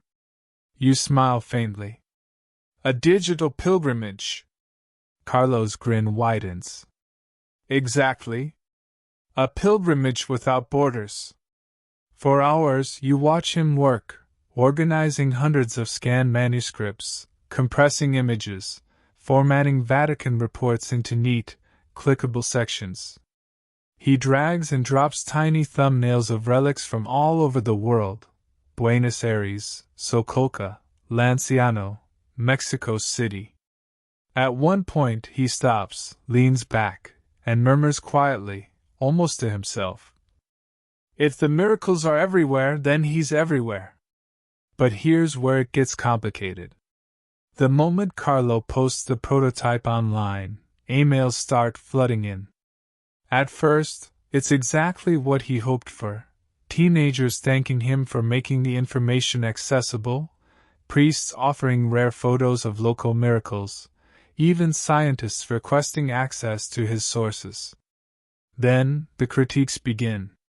One message starts politely enough: "Your enthusiasm is admirable, Carlo, but the Church handles these things cautiously for a reason." Another isn't so gentle: "You have no authority to interpret miracles. Leave theology to theologians." By the end of the week, the inbox is split evenly between awe and outrage. You glance over his shoulder as he scrolls through the messages, brow furrowed but calm. "Does it bother you?" you ask softly. Carlo shrugs, smiling faintly. "If no one's arguing," he says, "it probably means you haven't said anything worth listening to." And here's the wild part: within a month, his little project isn't so little anymore. Catholic schools in Canada start linking to his site. A parish in the Philippines writes asking if they can use his Lanciano visuals in catechism classes. A seminary in India requests permission to translate everything into Hindi. Carlo starts keeping a spreadsheet just to track requests, names, locations, special notes, and the sheer scale of it hits you one evening as you scroll through the list. Thousands of people, in dozens of countries, accessing something built in a teenager's bedroom on a hand-me-down laptop. Of course, not everyone's celebrating. Late one night, an email arrives from a well-known liturgical scholar in Rome. You skim it first, and your stomach knots halfway through. Young man, your work is impressive but premature. These cases require theological oversight. Please remove any claims that imply scientific certainty. You risk misleading people. Carlo reads it twice, then leans back, staring at the ceiling. The hum of the laptop fills the silence between you. Finally, he sighs softly and murmurs, almost amused. They think I'm trying to replace the church. I'm not. I'm just trying to point at the stars. You tilt your head. And let people see for themselves? Exactly. The backlash grows louder after that. Some critics accuse Carlo of oversimplifying theology. Others claim his enthusiasm borders on sensationalism. The forums light up, debates, counter-debates, arguments so tangled you need a theologian and a referee just to parse them. And yet, the emails of gratitude keep coming. A man from Brazil writes that the site brought him back to Mass after 20 years. A teenager in Japan shares that she'd never heard of Eucharistic miracles before and wants to learn more. A woman in Spain calls the archive a doorway. Carlo reads every single message. Every single one. One night, sitting cross-legged on the floor, he opens his journal and writes something down slowly, deliberately. If controversy comes from telling the truth, then maybe that's the cost of loving him. You don't say anything, but you watch him underline the sentence twice, pressing so hard the pen tears slightly through the page. The following week, something unexpected happens, an invitation. A parish in Assisi emails, asking Carlo to give a short presentation about his work during a youth retreat. You're half expecting him to panic. After all, he's still just a teenager. But instead, he leans back, thoughtful. I'm not really a speaker, he admits, fiddling with the edge of his notebook. But maybe it's time to share the story out loud. And here's a little-known fact. Historians now believe this invitation marked the moment Carlo's project became more than data. It became movement. Within months, his virtual exhibit would go offline briefly, not because it failed, but because the Vatican requested a review of its contents.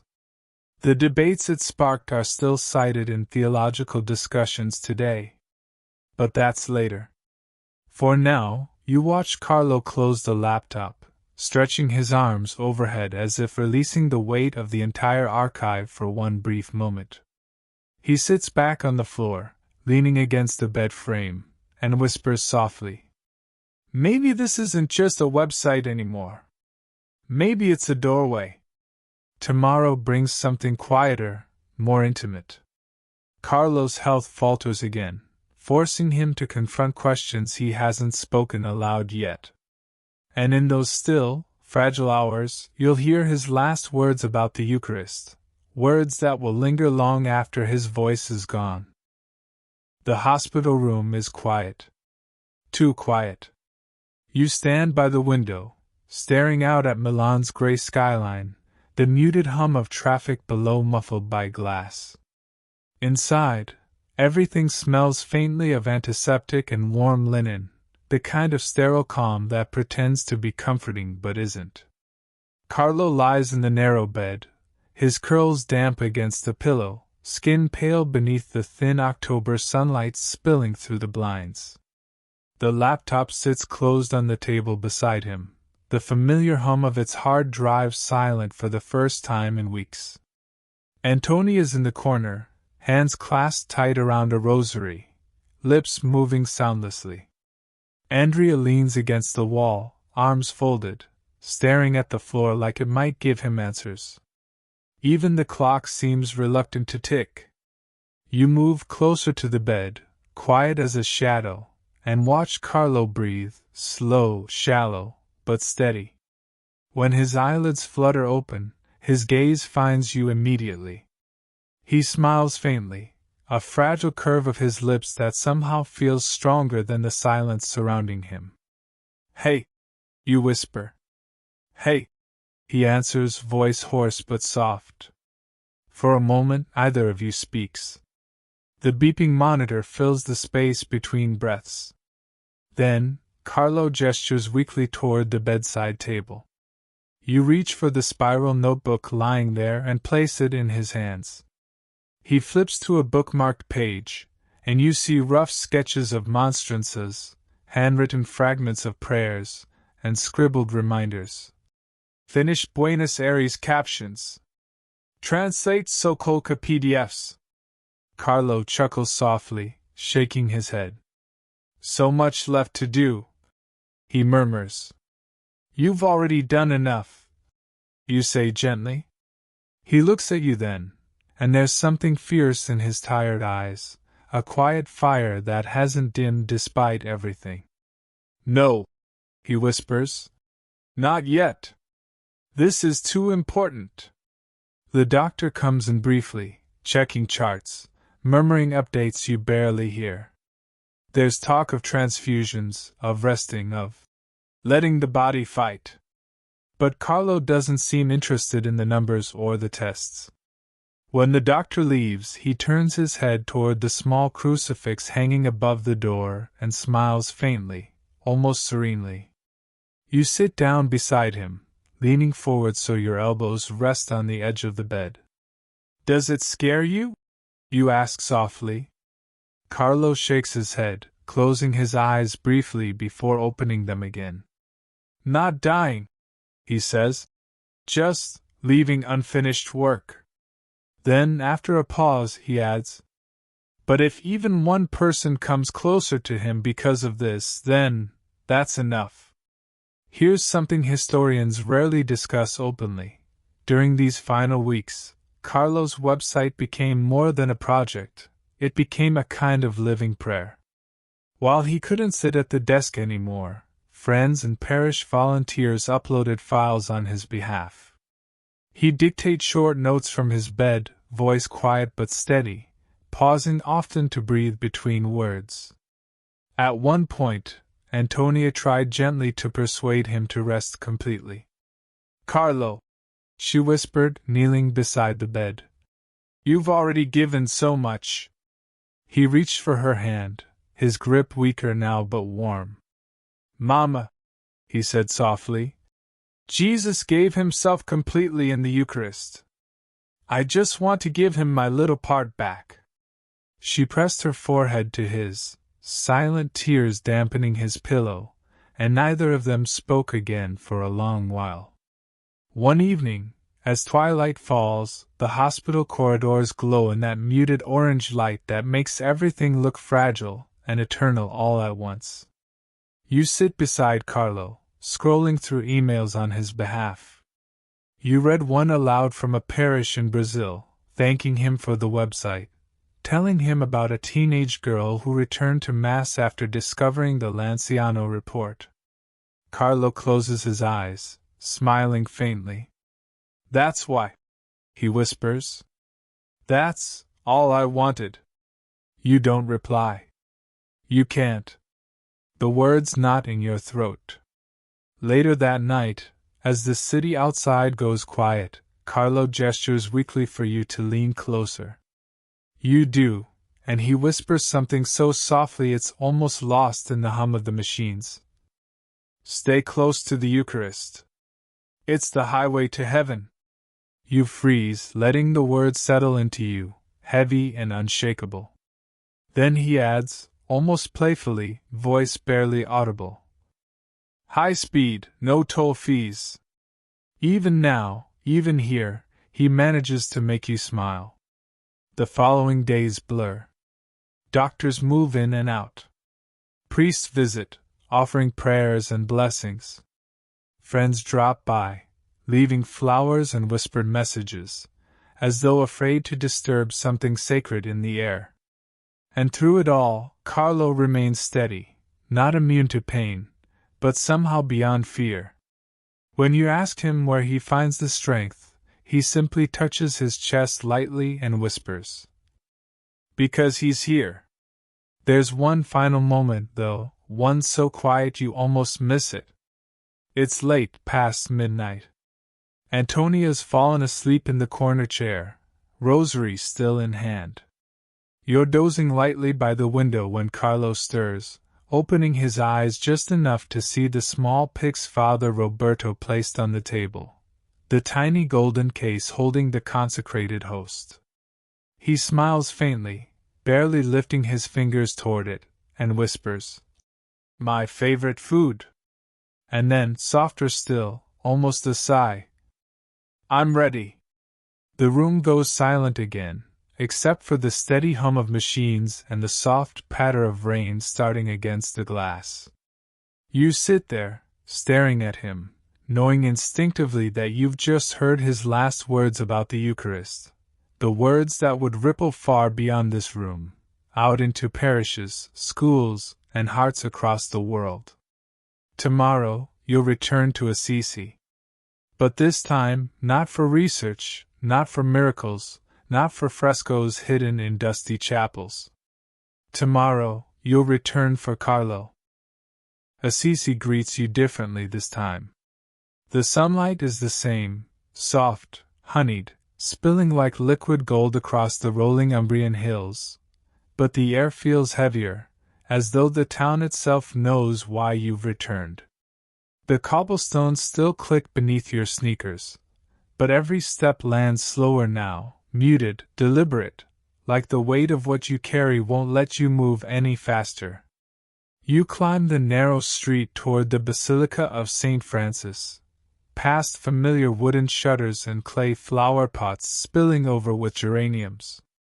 It smells of lavender and warm stone, just as it did months ago, but your chest tightens as you pass the corner where Carlo stopped to sketch that carved chalice above a doorway.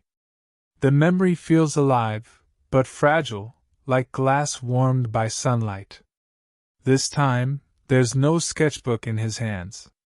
Inside the basilica, the air is cool and still, scented faintly of beeswax and incense. Shadows drape softly across the polished marble floor, broken only by thin ribbons of colored light spilling from stained glass windows overhead. You walk slowly, fingertips grazing the smooth stone columns, until you reach the small chapel tucked into the side aisle, the one you visited with Carlo before, where he found the hidden fresco of Lanciano. The single candle still burns quietly on the altar, flickering in the hush. But today, something has changed. Against the far wall stands a simple glass reliquary. Inside it lies Carlo, dressed in jeans, sneakers, and a red sweatshirt, the clothes he wore on ordinary days, not ceremonial vestments. His face, faintly visible beneath the veil, carries the same soft expression you saw so many times before, as though he's just paused mid-thought, waiting to finish a sentence. You stop breathing for a moment. The chapel is silent, except for the faint creak of old wooden pews as a few pilgrims kneel nearby, their whispered prayers threading through the stillness like incense smoke. You stand frozen, the hum of memory loud in your ears, the late nights coding beside him, the laughter on football fields, the smell of warm espresso drifting through his Milan apartment. Now he's here. Antonia stands a few feet away, hands clasped tightly, her face pale but serene. A woman beside her murmurs softly, telling a small group of pilgrims about Carlo's work, his website, his devotion to the Eucharist.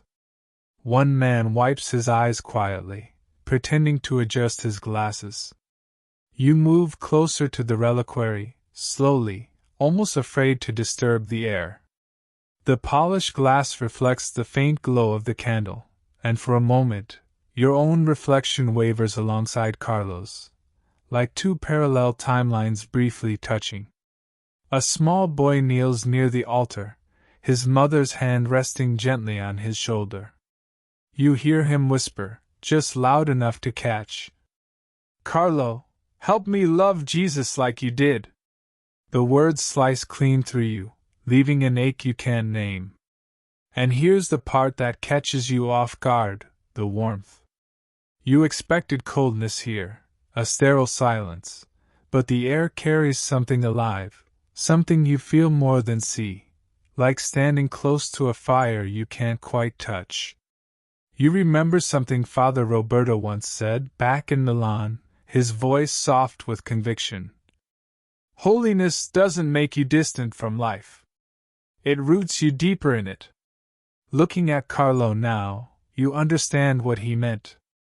Later, you wander out into the cloister, where sunlight filters through ancient arches and vines curl lazily along stone walls. The air smells of earth and wild thyme, and somewhere nearby, you hear the faint song of a guitar played by a Franciscan brother. You sit on a low stone bench, notebook balanced on your knees, and glance back toward the basilica's entrance where pilgrims come and go quietly.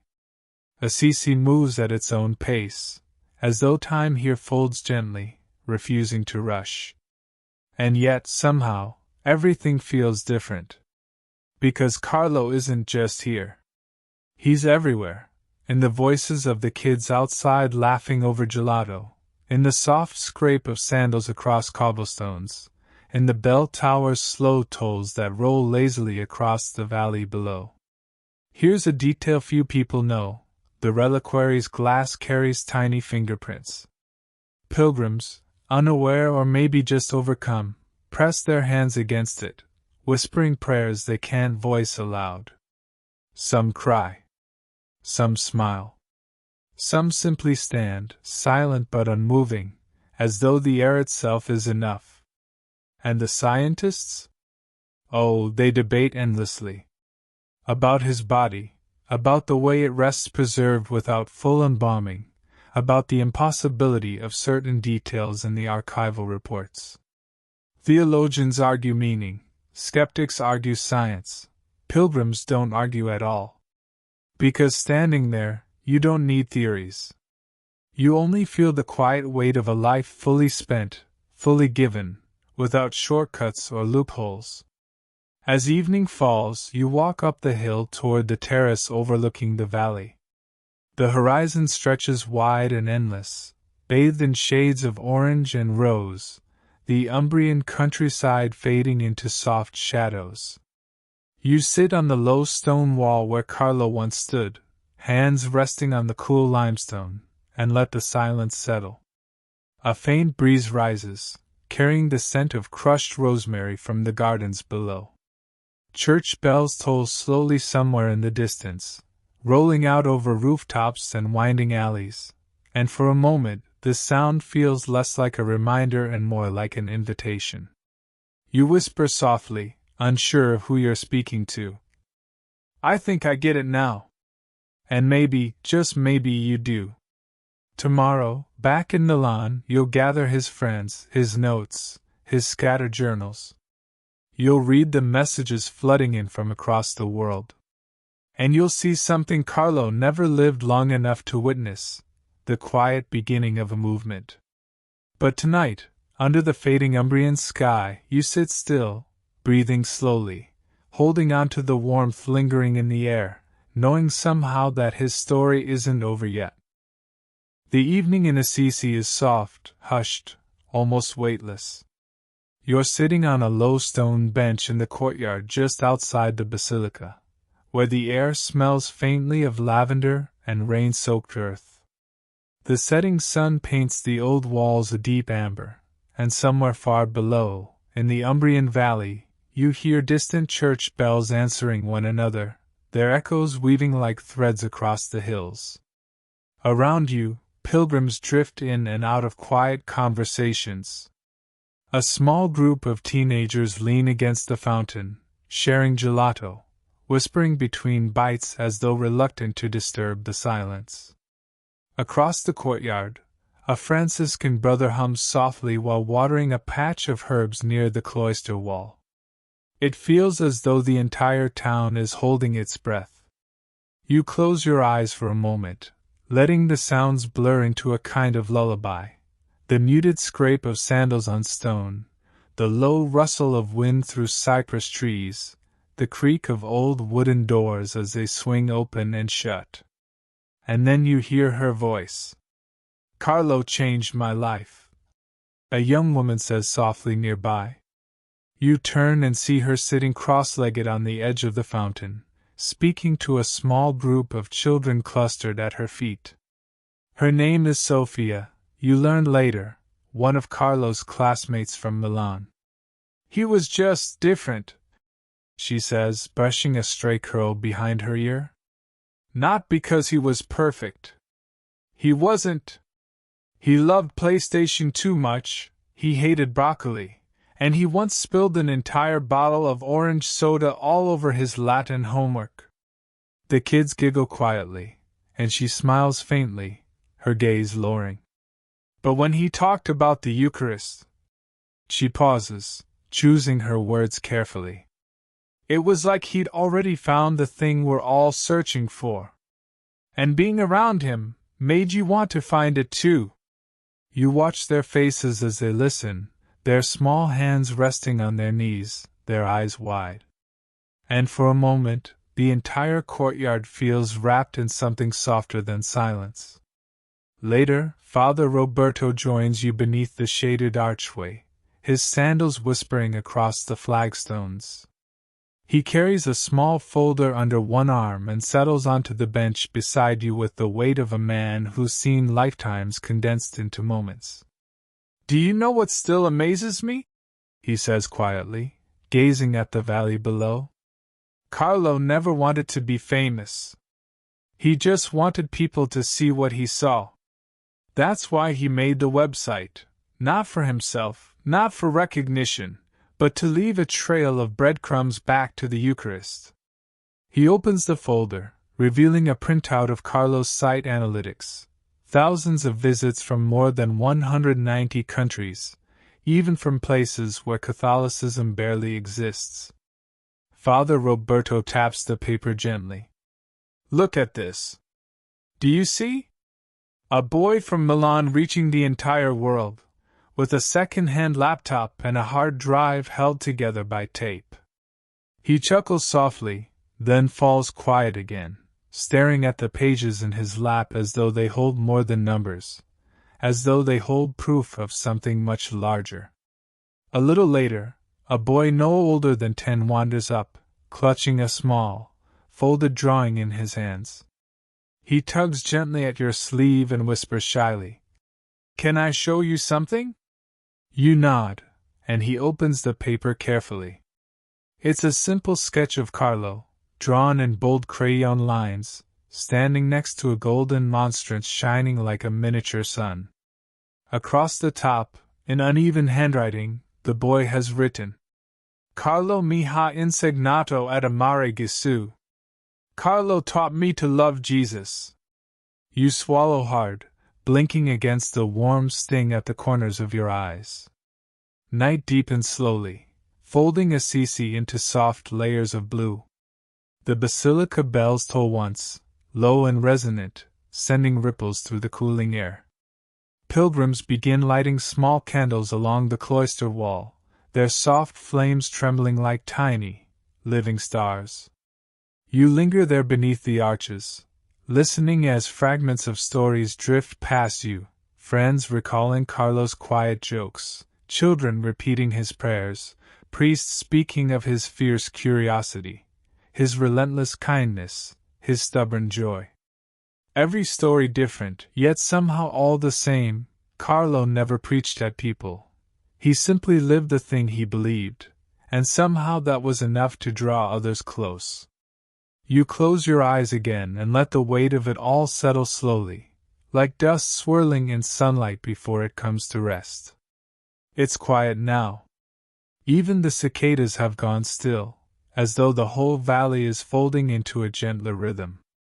You breathe in deeply, catching traces of rosemary, damp stone, and cooling earth, and let your shoulders sink against the cold wall behind you. You remember something Carlo once whispered, late at night, when it was just the two of you and the soft hum of his laptop spinning in the dark. If he's really here, then every second matters. And maybe that's the point, isn't it? Not loud miracles, not grand gestures, just one boy, one yes at a time, until somehow the ripples reach farther than anyone imagined. The courtyard is nearly empty now. A few last candles flicker softly, their flames dancing in rhythm with the night breeze. Shadows stretch long beneath the arches, and the hush around you deepens until the only sound left is your own breath. The stars rise over Assisi, slow and patient, constellations pinpricked against the velvet dark. You tilt your head back, watching them scatter like diamonds across an endless sky, and your eyelids grow heavier with each passing moment. The stories fade into quiet. The warmth of the day dissolves into cool night air. And somewhere deep inside, beneath words and memory and grief, you feel it, the faint hum of something bigger than time, brighter than fear, softer than sleep. Now the voice in your ear lowers, softer, gentler, almost a whisper meant only for you. Close your eyes. Breathe. Let the silence hold you for a while, the same way it held Carlo, the same way it holds the valley below, and the candles still burning faintly in the chapel. Because tonight you're part of the story too. And maybe you always were.